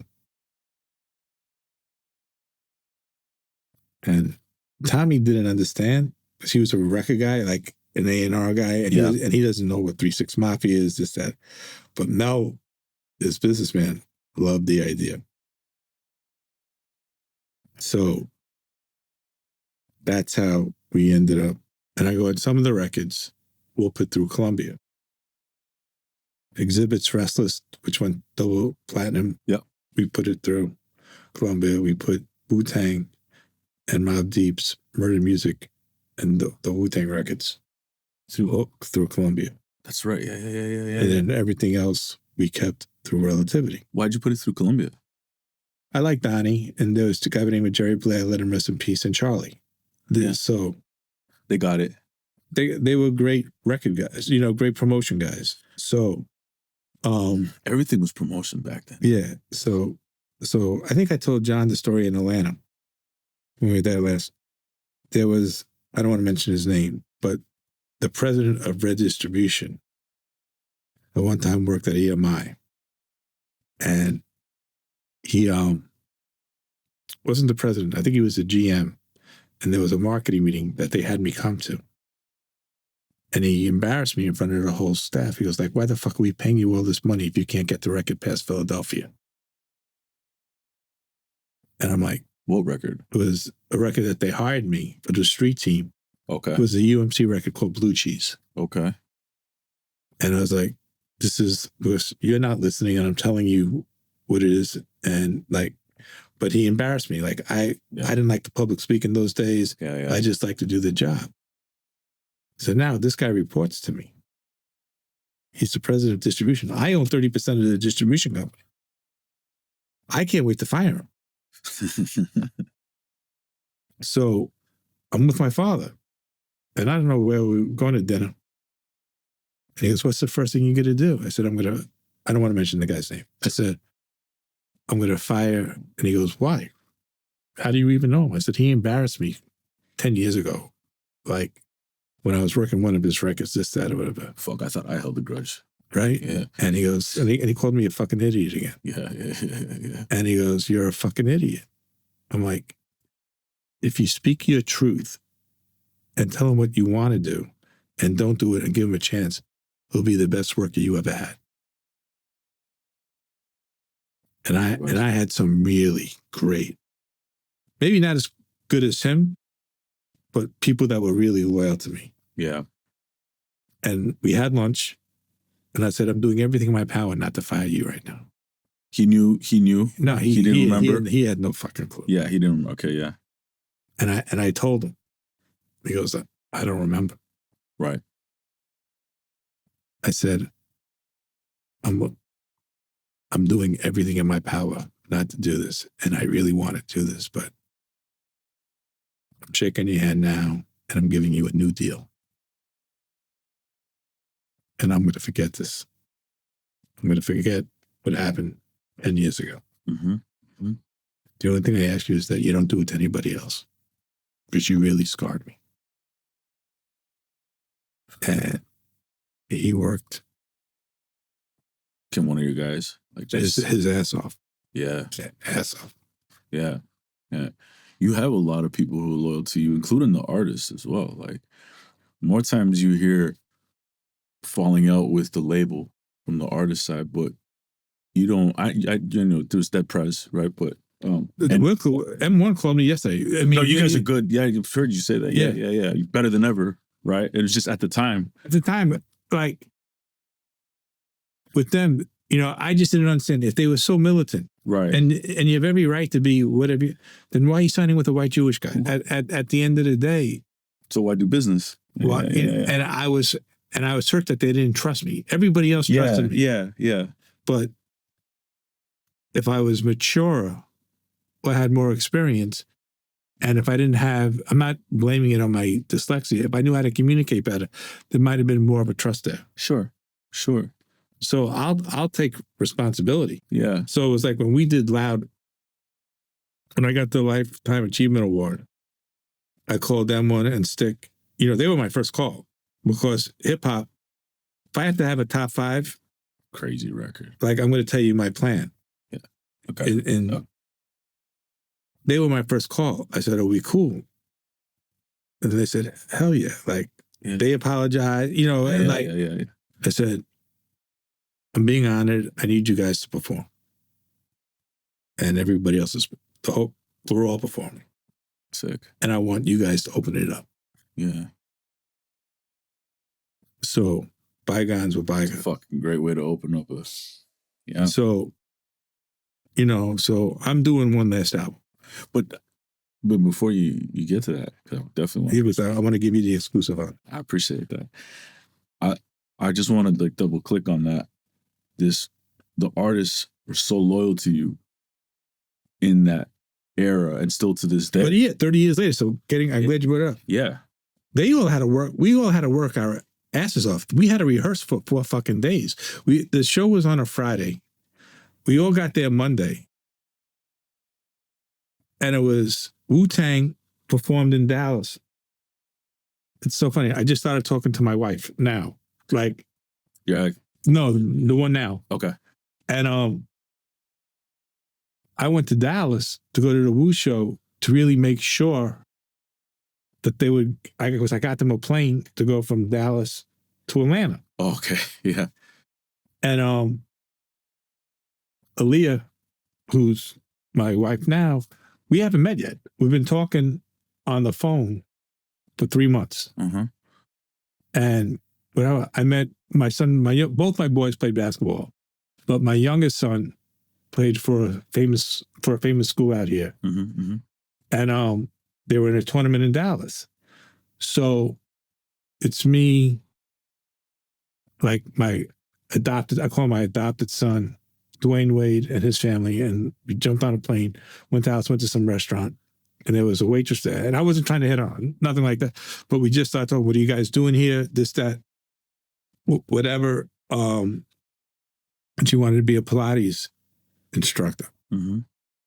I said, I know somebody that might be able to help you. And we exchanged numbers. But I wasn't thinking, I was just, my nature is always to help. Yeah. I go on her Instagram and I see Aaliyah. And I'm like, who the fuck is this? Right? I don't know, like, and I'm an old man, right?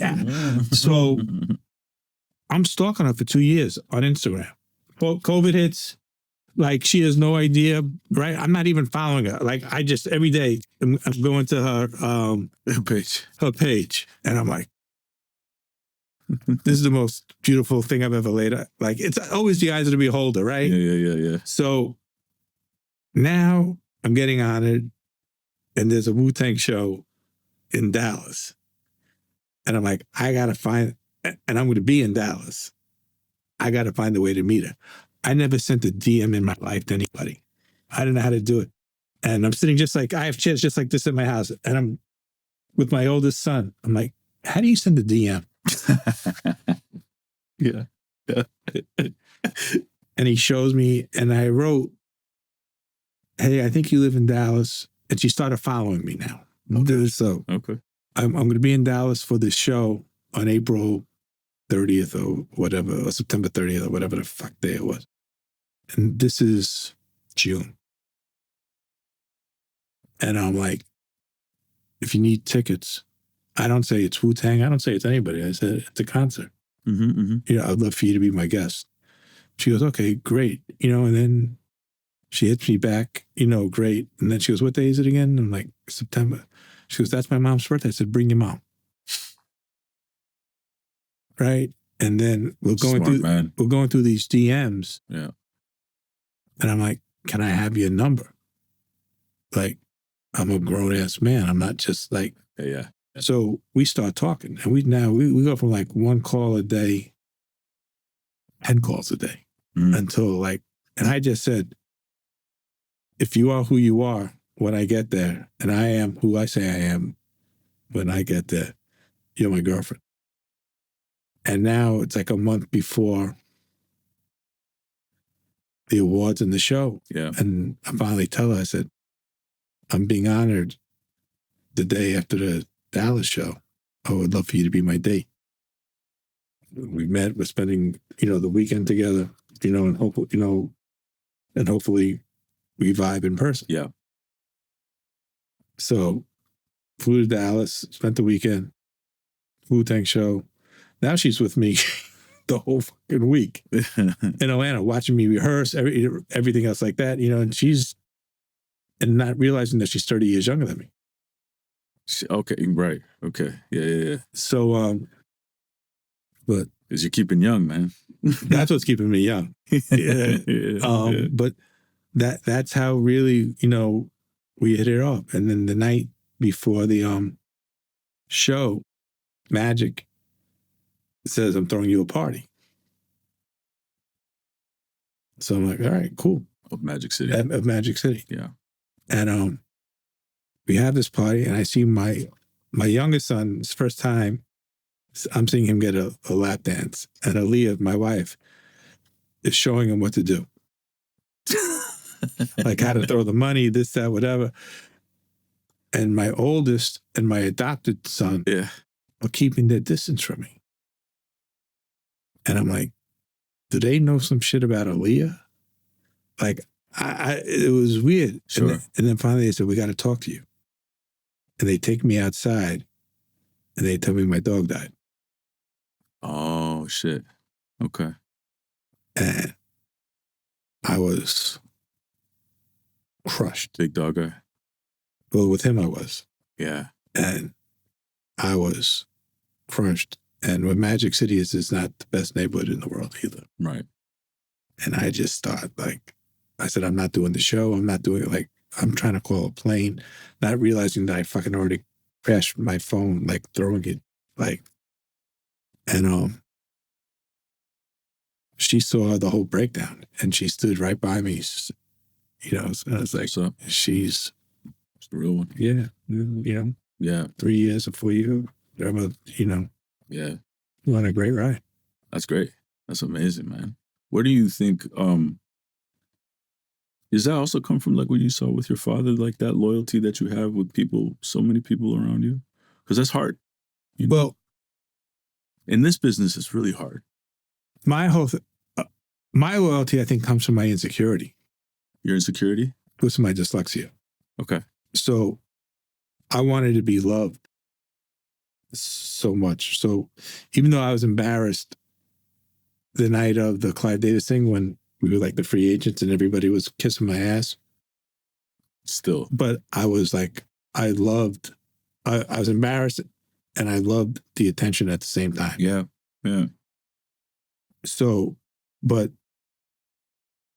the loyalty,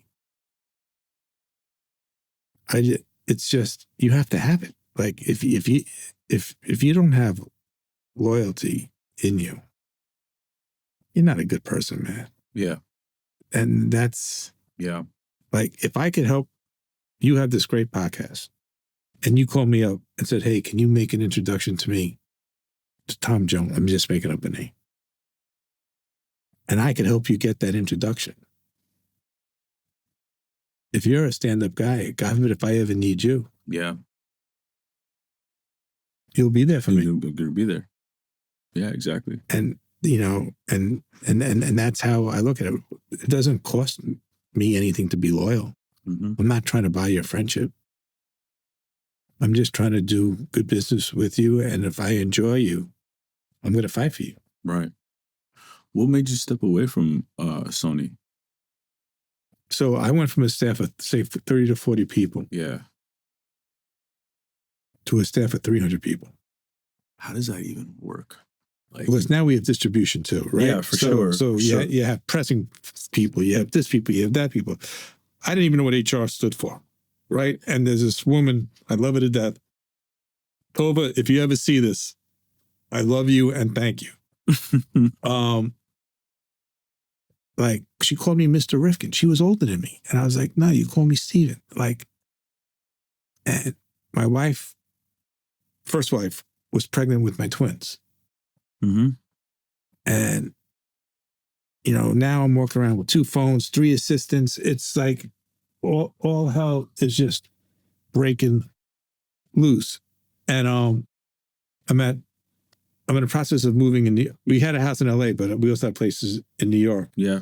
And I was getting my new place done in New York. So I was staying at the Four Seasons. And I had a panic attack for the first time. And I was like, what the fuck is this? And I go straight to the doctor. Like the room was fucking spinning. I thought I had a brain tumor, this, that, whatever. He goes, man, he goes, you're fine. He goes, and Tommy had the same doctor. He goes, you're dealing with the Sony bullshit. You know how many executives come in here? Oh, shit. Because of the bullshit over there? I go, so what? He goes, I'm going to turn you on to a shrink. Oh, shit. And the shrink gave me some Xanax. Just take a half a pill a day. And it didn't go from a half a pill to 2 pills. I listened to him, but I guess I got addicted to him. Okay. But I always stayed at that regimen. Yeah. So, but I didn't like how it felt, and I gradually got myself off. Mm-hmm. And then when the time was ready to come up for me, they offered me to become, when I had that $180 million fourth quarter, they wanted me to become president of Colombia. And that's crazy. Yeah. But under one condition, that Nicole, my first wife, would move to New York because Talia loved Nicole. They were close. We would spend the summers together. We had a house in the Hamptons. That was the condition. What? It wasn't the condition. Nicole had to move. Yeah, we want you in New York. Yeah. And I'm not going to lie. We were the kings out here. In LA. Yeah. Like, I didn't really want to move to New York. I had the most beautiful house in a gated community. Nicole was she was this beautiful Black woman. And, she had every white woman, we just had an amazing life. Right. Out here. I was willing to make the move. She was like, no fucking way. We just had twins. So I'm trying to delay the fucking process. Right? And Tommy goes, she just had twins. She's postpartum. Everything like this. Whatever. Just to get them. So, don't forget, I still have the marketing company. Yeah, of course. Yeah. And I sold 20% to a company called Dinner Public. So, but now, I can't pronounce it, but it was the third biggest ad agency in Japan that wanted to buy the whole fucking thing. Your entire... The marketing company, the full market. The full market. Including SRC. Including Interpublic's 20%. Right. And they charter me a Singapore Airlines plane, 747, and I could bring whoever the fuck I want to bring to Japan with me. So I bring my father. Yeah. I bring my driver, who is also like some form of assistant. I bring one of my promotion guys who just makes me laugh all the time. Okay. And then the business team to get the deal done. I don't walk around with business cards. Have you ever been to Japan? No, I haven't. All right. Everything is about a business card. Is it? Because it's like, the card. On help. The crazy thing is, Loud in Japan was Epic Records. Michael Jackson was signed to Loud in Japan. Crazy. Wow. So I'm in Japan closing this fucking deal. And Donnie, who was head of Columbia, gets wind that I'm in Japan. Mm-hmm. I'm not there on Sony business. I just went that one time to pay my respect to them and to get some Walkmans and some, okay. Whatever. I was going to sell the marketing. That's what you were going for that. Yeah. So he didn't believe me. And a whole war breaks out between us and Donnie. Like, he doesn't believe me. He thinks that you're going there to meet corporate and to do something. Yeah, and I don't know if he heard if I got the offer. Yeah. Okay. So, but I didn't take the offer. Right. So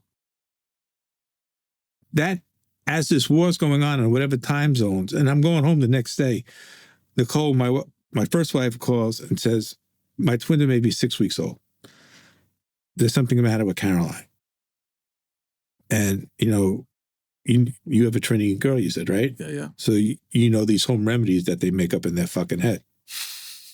And I'm like, Nicole, take it to a fucking doctor. Yeah, right. Right? Enough of you, like. Yeah.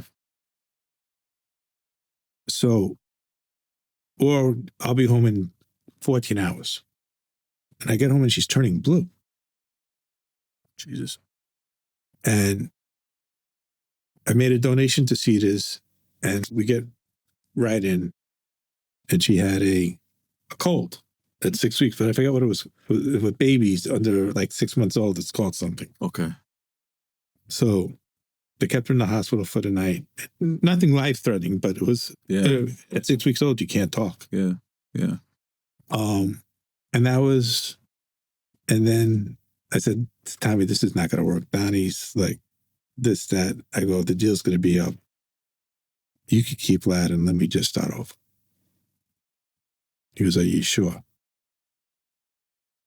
And he goes, he goes, will you last out the year? Like, will you give us another year? I'm like, yeah, Tommy, you're like, you know me since I was fucking 9 years old. So that's how. Yeah, how did you depart from that? So, man? And that's, I left. First, Donnie said, will you stay? And I was like on my second draft with Universal. I go, but we don't want your staff. We just want you.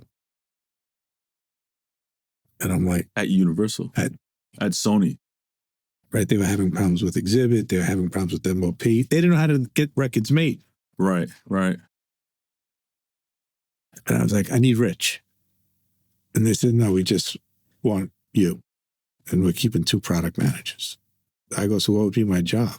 Wait, sorry. This is after? Like No, I didn't start SRC Records yet. I'm talking to Universal. Right. And there's like, I'm literally walking out the door like in 6 weeks. Yeah. And Donnie asked me to stay. And then like, so what's my title going to be? Like, what am I going to, he goes, you'll still be Loud. I go, so who works for Loud? Yeah. There's nobody. Like, so who's going to make my records? He goes, my A&R people here. I'm like, no, they're not. It's not the same shit. I go, it's not going to work, Donnie. Was Maddie still with you then? What? Was Maddie C? No, I had to get rid of, Oh, okay. So, but I had an A&R team ready to go that I was bringing with me to SRC. Okay. And it just didn't work. So SRC was born.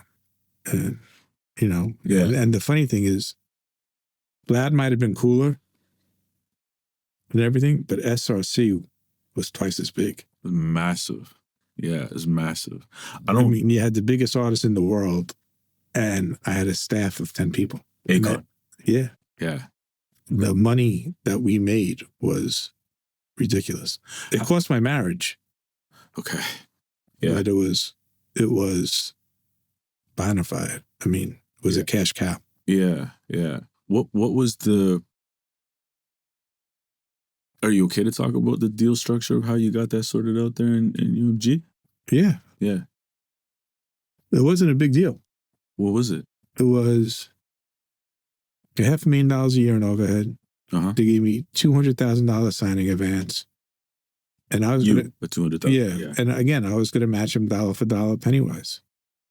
With SRC. The marketing company. So, I was going to do the, and the first artist was David Banner, gold. Second artist was Akon. Like a pimp? Huh? What was it? Like a pimp. Like Little Flip. And the funny thing is with Little Flip was the last artist I signed to Loud. That's right. So to me, it was just like, easy. This was meant to be. Yeah. So Banner went gold. Akon's first album, I think we did. And this is what cost my marriage. I said to Universal, we signed them, and they didn't know that what I was doing was signed this, that, whatever. The new year comes, and I said, they were having a huge staff meeting. I said, this is going to be the biggest artist of my career. I didn't say bigger than Wu-Tang. I said, just the biggest artist of my career. And that could have been, I was meaning sales. I wasn't meaning touring or anything else like that. They all laughed in my face. Crazy. So I said, fuck you. Yeah. So I left. I said, and my right hand at that time was a guy by the name of Gabe Acevedo. And when you say is the biggest artist, you're talking about Akon. Akon. Yeah, They're saying, oh, he's going to be bigger. This guy's going to be bigger than Wu-Tang. Like, right? Right. So I was like, fuck you. I'll see you guys in a year. Yeah. Gabi's wife was pregnant. I gave Gabi a plane. You take Akon, you do the Northeast. I'm going to take his brother, and I'll do the Southwest. Explain that, because when you say take his brother, nobody knows what they look like. Nobody knew what they looked like. Right. There was no video. Yeah. And you're talking about Boo. Yeah. Yeah. And that's what we did. And if we had me and Gabi make a joke about it all the time, I won because the record broke out. Locked Up broke up in Albuquerque, New Mexico, and Utah. The two white, Utah, the whitest fucking place, with the record called Locked Up. Right. And I'm like, how? I would never think. Never think. Yeah. And then Gob's wife got pregnant. He flew home. And that's where Boo went? Boo went in this? Boo broke the record. And you and Boo broke. So it was, again, as Mobb Deep said, survival of the fittest. We just had to do what we had to do. Well, and at that point, But the record on that album that I thought I was going to win a Grammy on was a record called Ghetto. Incredible record. Right? Yeah. But this motherfucker out of Buffalo, DJ, does a mashup with Biggie, Tupac, and Akon and fucks my whole plan up. What does that mean when you, what do you mean he fucks it all up? What happens here? He does a mix. Uh-huh. But he puts a Biggie Ghetto? mix of Ghetto, puts a Biggie mix, puts a Tupac mix. Yeah. And that starts to go crazy? It doesn't go, it goes, I'm not going to say crazy, but it goes. Yeah. And it fucks up my plan. Okay, how come? Because if you listen to the album, Ghetto, the lyrics, it makes you cry. Yeah. And everybody only gave a fuck about Biggie and Pac. Got you. And it fucked up my plan, and the record went nowhere. Crazy. Now, Universal, we're already at 1 million or 2 million. I forget whatever number we're at, just on Locked Up alone. Mm-hmm. And I gave Khan my word that will come with Lonely. He wanted that out to radio. Yeah. So, who's the artist that say it wasn't me? Shaggy. Shaggy breaks out of the station in Hawaii called KIWI. Mm-hmm. I fly to Hawaii. I play him Lonely. Mm-hmm. I'm their number one phones instantly. Fly to LA for the night. My wife and kids are now living in Florida. I'm still married, but my marriage is on the rocks. What's the importance of you going to Hawaii? There was a radio station. Yeah. I needed a story. Republic always wants a story in their research. And when they say story, what does that mean? Like, number one phones, this, that, calling out. Gotcha. So I'm always 2 steps ahead of them. They don't know what the fuck I'm doing. I'm not reporting to them. Sure. I'm just going. Yeah. So now I go Hawaii, back to LA for the night, jump on the plane. My kids are living, and Nicole, we're living in Florida. Yeah. And there's a station called Power 96. And there was a program director by the name of Tony the Tiger. Playing the record, we go to dinner. On Monday, number one request, number one phones. Well, same thing. Yeah. And Lonely. And Avery calls me. He goes, what the fuck are you doing? And I'm acting stupid. I'm like, what do you mean? He goes, where were you this weekend? I said, I was home. He goes, did you go to Tower 96 by any chance? I said, no, but I saw Tony. I had dinner with Tony the other night. He goes, when? Like, I go, am I under surveillance? Like, well, what is? I go, he goes, the record, they played the record 36 times in 2 fucking days. Sales are going through the roof. Were you in Hawaii? I'm like, Avery, like, what are you getting at? Like, I'm not, I'm not telling them my sauce. You're not saying, yeah. I'm like, why? What's going in Hawaii? Yeah. Same fucking thing. Yeah. He goes, where are you going after here? I said, I'm going to be in the office in a few hours. Yeah. He goes, are you sure? I'm like, yeah. My flight's at 11:30, just like at 8 o'clock. Yeah. And it's like 2.5 hours. I'll be in the office by 2 o'clock. Yeah, yeah. I stop off at Z100. Same fucking thing. Boom. When you go into the station, you go to the program director, you're talking, you put the record in there. Yeah, I go, and I don't play it. Yeah, yeah, yeah. Boom. 2 days, not even 2 days, the next day, records flying off the shelves in New York. He goes, Z100's playing this record. He goes, you said you were coming home. I said, I did come home. I go, I don't know anybody at Z100. I'm a street guy. And he goes, you're a fucking piece of shit. That's sick. Yeah, yeah. Right? He goes, you might be the best. He goes, I thought my brother was the best promotion guy in the world. Because Monty was, Right? Beast. He goes, you might be better than Monty. I'm like, I don't know what the fuck you're talking about. He goes, can I see your schedule this week? And I'm like, yeah. He goes, you're here all week? I'm like, yeah. So, but he didn't know. I had a driver before the, what are they called now? Sprinters. Right. I had a van. Okay.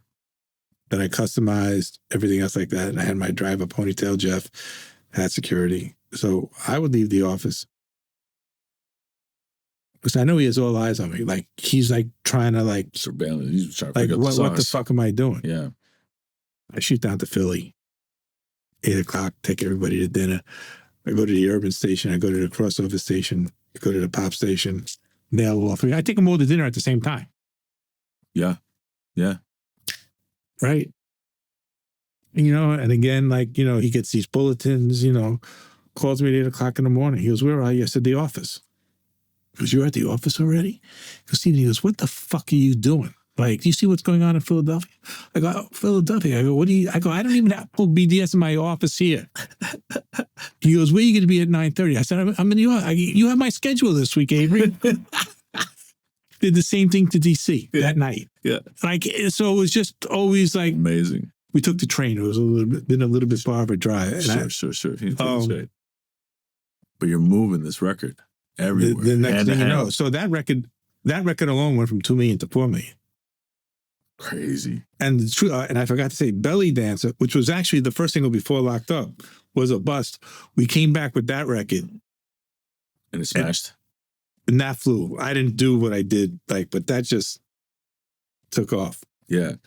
And they're not supporting you. They're not giving you the budgets or anything. They're now they're giving me, I mean. For sure. But I mean, no, but when you're doing Lonely, they're not. You're just going. I'm going, yeah, but they're following. They're doing what they're supposed to do. I'm not. Got you, yeah, but yeah. I'm lighting the fire under their ass. Yeah. And they're trying to keep up with me, but they have no idea what the fuck I'm doing. Right. Do you think that still matters in this day and age? Now it does, but they don't. But nobody understands. You still think I had a meeting with Republic today. Yeah. With Monty and Avery? No, not with Monty and Avery. Okay. Are you familiar with this producer, Tommy Brown? Yeah, TB Hits? Yeah. Yeah. I'm gonna have him on. I just was with him the other day with Chris Anacute. Okay. So yeah. Tommy has this girl. Yeah. Who to me is Eminem meets Gwen Stefani. And she will be the biggest artist of my life. Really? Yeah. Like when she was performing today in front of the team over there, I'm like, this one song is going to be performing at the Grammys in 2 to 3 years. You know what, man? Tommy's got a great fucking ear. He's an incredible producer and everything. Yeah. So the head of A&R is a guy named David Walters, who my son works for. Uh-huh. Great guy. And then Wendy, I go back with, you know. And Wendy goes, Monty has to give you the bank on this. I go, I don't want the bank. I just want the records. I want these records out. And then I want to recoup as quick as I could recoup. And then not only am I going to take the bank, I'm going to take the building. She goes, you're going back the way you did it. I'm like, yeah. Like, she goes, even this artist, like, she could be the biggest artist of beautiful white girl out of Virginia. Yeah. And just hasn't put anything out yet. No. When are you gonna? We got to get the deal done. You got to get the deal done. You don't want to put it out just No, we need real money for this. Like she's like, because you still believe in the radio. Radio's coming back stronger than ever. How so? It's more niche, more localized. Yeah. You could have a plan. Like it's I don't even know the top 40 playlist on Apple or whatever. Yeah. But it goes to the world. With radio, to me, today, you could build it market by market and then let it explode. You need both, but radio, I feel, is coming back, especially urban radio. Okay. So, and that's and I feel the street team is coming back in a big way, and I'm looking at the street team. I don't think you're wrong, man. And I'm looking at the street team like, can't see Jonathan. Is he still here? Yeah. So like, I told Jonathan, like what I think concerts should be doing. Was Ali that brought it all up, right? Yeah, Sasha. That's how he did it. Yeah. So, like we were just talking about, like I'm looking at the live concert business now the way the record business was in the 90s. Okay. A hard ticket is an album. Right. Yeah. So if you do 10 million albums sold, how many tickets? How many that to sell it? How many shows is that to sell 10 million tickets? Oh, like as a tour. As a tour, yeah. A scan for a ticket? 10 million. Well, yeah. It depends if it's stadiums, arenas, right? Well, yeah. So if Let's it's call it stadiums, that's 40, 50,000. So yeah, but it's different because it's the ticket price. Yeah. Right. Oh, the price, right? The ticket price. But 10 million to get to 10 million, yeah. 10 million albums is still $100 million though. Right. In billing. Yeah. So I'm You're equating it like that. That's how I'm equating everything. Yeah. Well, and then also, I think just everybody as well has just become like, it's, on your phone over here, it's, you're just kind of scrolling at all times. It's hard for any stickiness over here. But if you're outside, and the things that are going crazy right now for artists is that like out of home experience, right? Yeah. Shit that's happening outside. Like, what are the moments that you're creating, right? So I feel that is all coming back. And usually when I feel something like this, I'm not wrong. You still got that fire in you to keep going, huh? No, I got one more run. Okay, and I'd so like to say what the run is. Please. You saw that Mass Appeal put out a Ghost record, put out a Ray record, put out a Mobb record. Yep. And I was a little upset. How come? Because they were all my artists. I did all the work. And even though Nas owns Mass Appeal, and I love Nas to death, but the guy who runs it, I was just like, he's going to fuck this up somehow, some way. And I said, what I want to do now is take every artist that I had on Lat and SRC, put out an EP a month, 3 or 4 songs. So you're from Toronto, right? So there's a big West Indian culture, right? So you know what a rhythm album is? Of course. Okay. So I'm just using Cream as an example. Okay. I'm going to take Cream, take the instrumental, and every artist I ever signed, I'm going to say, all right, Fame from MOP, Stick from Dead Prez, and Akon from Akon, you guys are going to do Cream, version 1. Okay.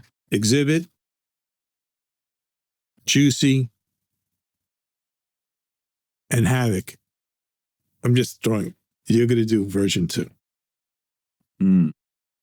Banner, Flip, and DJ Paul, you're going to do version 3. That's 1 EP. Then I'm going to have a 7-inch. And I'm doing a book now. But the book is really my life story.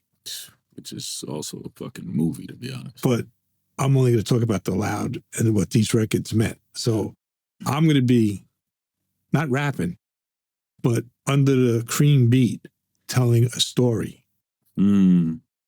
Okay. on a 7-inch will last 3 minutes. Package it up with some type of deal with either Supreme, Kith, Fear of God, with some loud gear.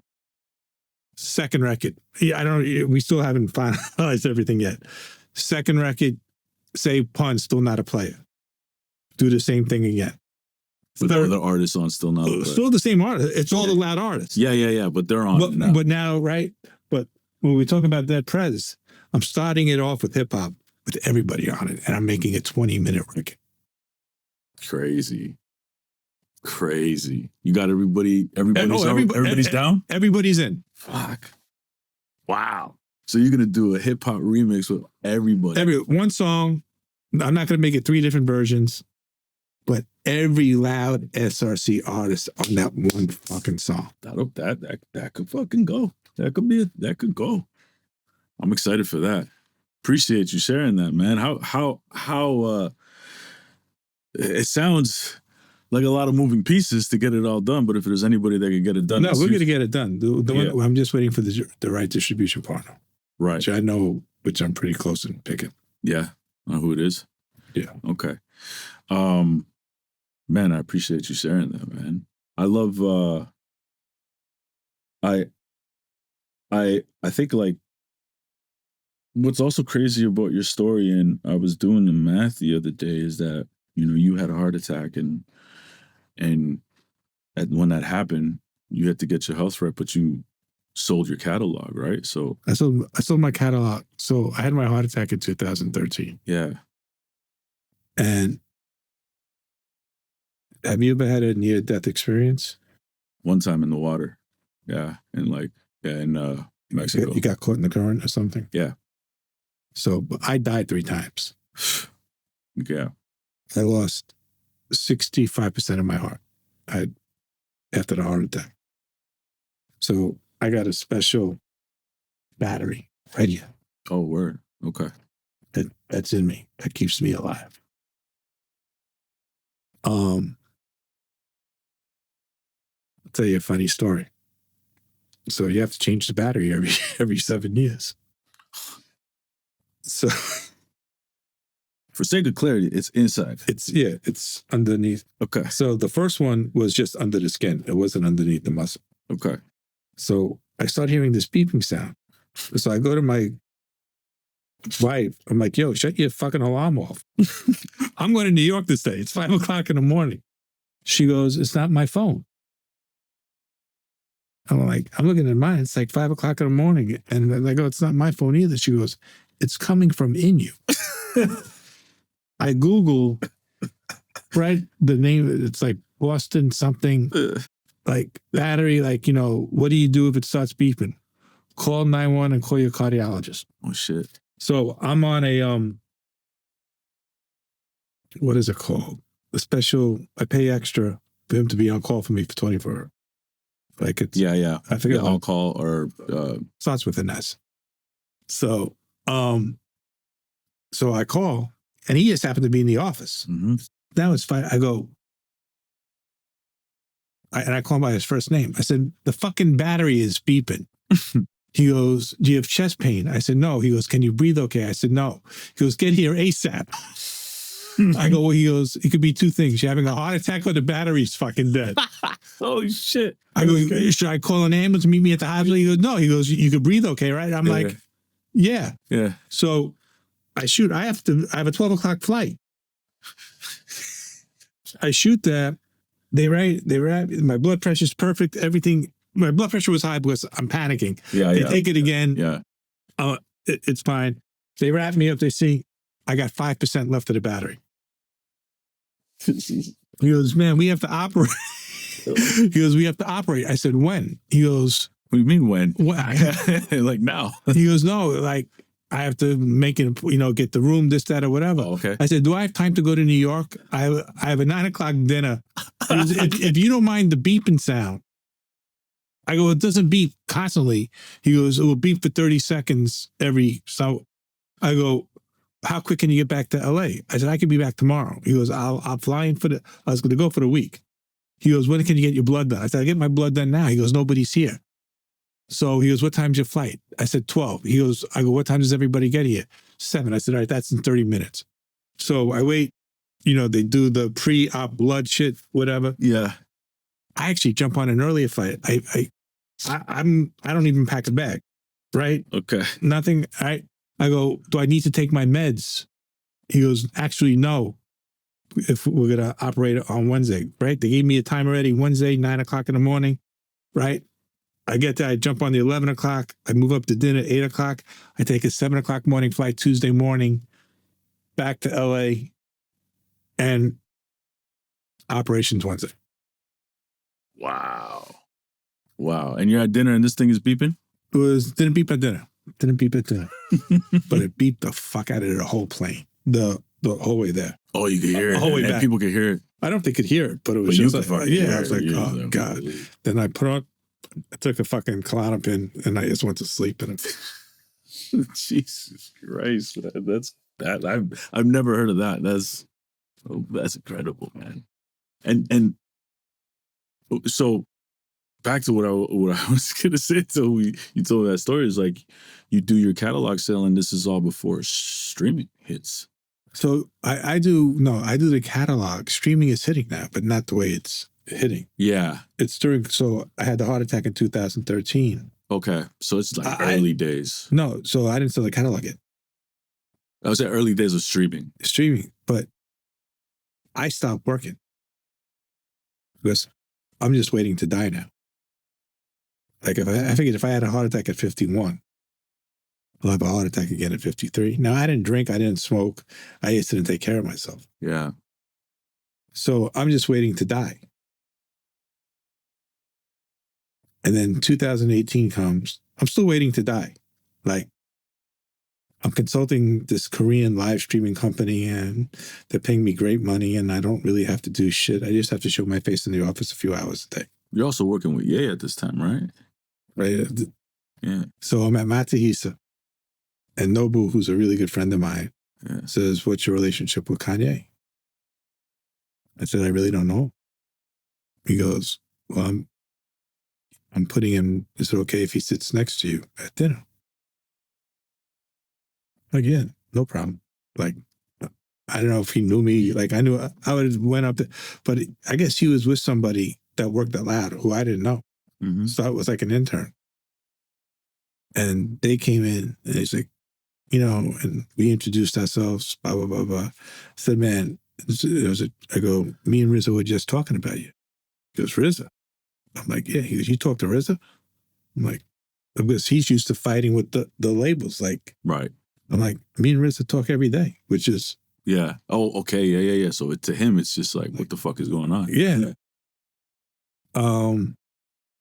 We want to run something by you. He goes, well, can you come by the office tomorrow? I'm like, yeah, where's your office? Calabasas. So he goes, and Greg goes, I used to work for you. His name was Greg. I'm like, I work for Noah. Like, I'm like, oh man, pleasure meeting you. Blah, blah. Give me a number out so I could tell you what time, right? They call, come up at 2:00. Come up. So I didn't know Ye loves to play basketball. Yeah. You love to play basketball. So I heard them talking about it. And I was like, man, when do you guys play? He goes, we play at UCLA Monday, Wednesday, Friday. I said, can I jump in? He said, yeah, no problem. And I just had the operation. But the one thing is I hate to lose. I said, can I bring my son? Okay. And they said, he didn't say yes right away, but he said, can your son play? I said, yeah, he's all right. Not, he just graduated Long Beach State, played at Long Beach State for 4 years. Yeah. You got a ringer coming with you. Oh, yeah. I wasn't losing. Right. Right? Because I know how competitive he is. Right. Right? So my son, 6'1", 6'2", dunking right hand, left hand, like he could throw him an alley-oop, And he sees Alex shooting. And you like to throw the dimes. Yeah. I've heard. Oh, you heard the story? I've heard. Yeah. He no looks and all this here. Yeah. So he looks at me. I said, I'm playing with you guys. Yeah. I'm like, smart move. And we didn't lose a game. Okay. When I go, invite us back for Wednesday. So he had a guy who was running his company, and his name was Matt. I go, Matt, what type of sneakers are those? He goes, these are our basketball shoes. I go, your basketball shoes? I'm like, easy basketball shoes? He goes, yeah. And I'm like, these are the most beautiful sneakers I've ever seen. I said, can I talk to you for 5 minutes? I go, I don't think you really know my relationship with sneakers. He goes, what do you mean? I was Phil Knight's personal consultant for 12 years. That's crazy. Can you talk about that here Yeah. for a second? Yeah. Yeah. Yeah. And I go, I can make this bigger than what you have now. Not the basketball, the easy running shoe, whatever, or the lifestyle shoe, whatever the fuck you want to call it. So he must have told Jay, I'm going home. I'm home. He goes, can you come over for breakfast? I said, I just got to the house. Can I shower and just, he goes, well, why don't you meet us at the office at 2:00? This is this is a week after that meeting, right? So I go there and I tell him this is what it should be. So yeah, he goes, I want you to come work for me. And I laughed. Not like, Yeah. I never worked for anybody. Yeah, exactly. Right, exactly. And I said, will you talk to Ike? I'm like, Ike who? And then Ike was the CFO, and Ike worked for me at one time. I said, my Ike, right? And then I went to Ike. So Ike says, can you come tomorrow at 4:00? Mm-hmm. I go there, we work out a deal. And then I go to you, I said, I think we worked everything out. But it wasn't just, this was just, he goes, I want you involved in everything. Across all of his... All platforms. So we went to Matahisa. I told them what to order. Like we spent from 4:00 to like 11:00. Okay. And I told Matt. And I think Matt got a little upset. Or protective. I'm not going to say upset. Matt's a really good guy. And whatever, the deal never happened. Oh, word. That deal. I'm driving to, but we're up there, and I'm introducing him to people and I'm doing whatever. It's around, I'll tell you exactly what day it was. New Year's Eve is when? December 31st? Yeah. So on December 29th, he calls me. He goes, where are you? I said, I'm driving to my youngest son's game. And he played for Sierra Canyon. Mm. Not his game, his shoot around. I go, and I just want to see how, if he was ready for the game. I said, I'm going to my son's shoot around. He goes, what shoot around? I go, my son plays for Sierra Canyon. I said, do you want to, after the shoot around, I'll come, where are you? He goes, I'm at the office. I go, can I meet you around 3:00? Mm-hmm. He goes, yeah. I said, and after that, do you want to go to the game? It was a tournament. He goes, yeah, I would love to. So he goes, this is what I want you to do. He goes, I want you to run all the record stuff, not be my manager, but run good music. I said, well, what about your managers? He goes, well, you gave Scooter his first shot. Yeah. Like, you and Scooter are going to be good. fine. Like, you just, and I forget the other, he had two managers. Was it Ziggy? Was it? Not Ziggy. I think he's from Toronto. No. I wasn't a fan of his. Whatever. Bigger guy? Yeah. Managed a big rock group. Fuck, his name is, it's fucking gonna bother me. Anyhow, Iggy. Was it Iggy? Yes. Or Izzy. Izzy. Yes. Yes. So I'm like, he goes, I got Izzy, you got Scooter. Don't even worry about it. Yeah. And that's when we came with the 5 albums and we live streamed. I used the Korean company to live stream all 5 albums. Right. And the year was, I said I was only going to do this for a year. And the year was up. And it was one of the best lessons I ever learned in life. And I'll never forget it. And even though when he said the stuff about, when he first started saying the stuff about the Jews, yeah, I was getting calls from the most powerful Jewish people in the world that I've never even met, threatening to kill me. I said, I haven't spoken to Kanye in 4 years. You're Jewish. In 3 years, and I'm Jewish. Yeah. Like, he goes, well, everybody says that he'll only listen to you. I'm like, I haven't spoken to him. Now, I've talked about Aaliyah a lot on the right, wife number 2. We're in Florida. So every time I touch down in Florida, we're dating now maybe 2 months. Every time I touch down in Florida, one of Nori's guys gives me a car. Mm-hmm. So we're having a great, basketball's in her blood too. Like, That's what's up, yeah. right? Went to the Miami Heat game, this, that, whatever. It's time to drop the car off. We're going back to Dallas. She has to go to the bathroom.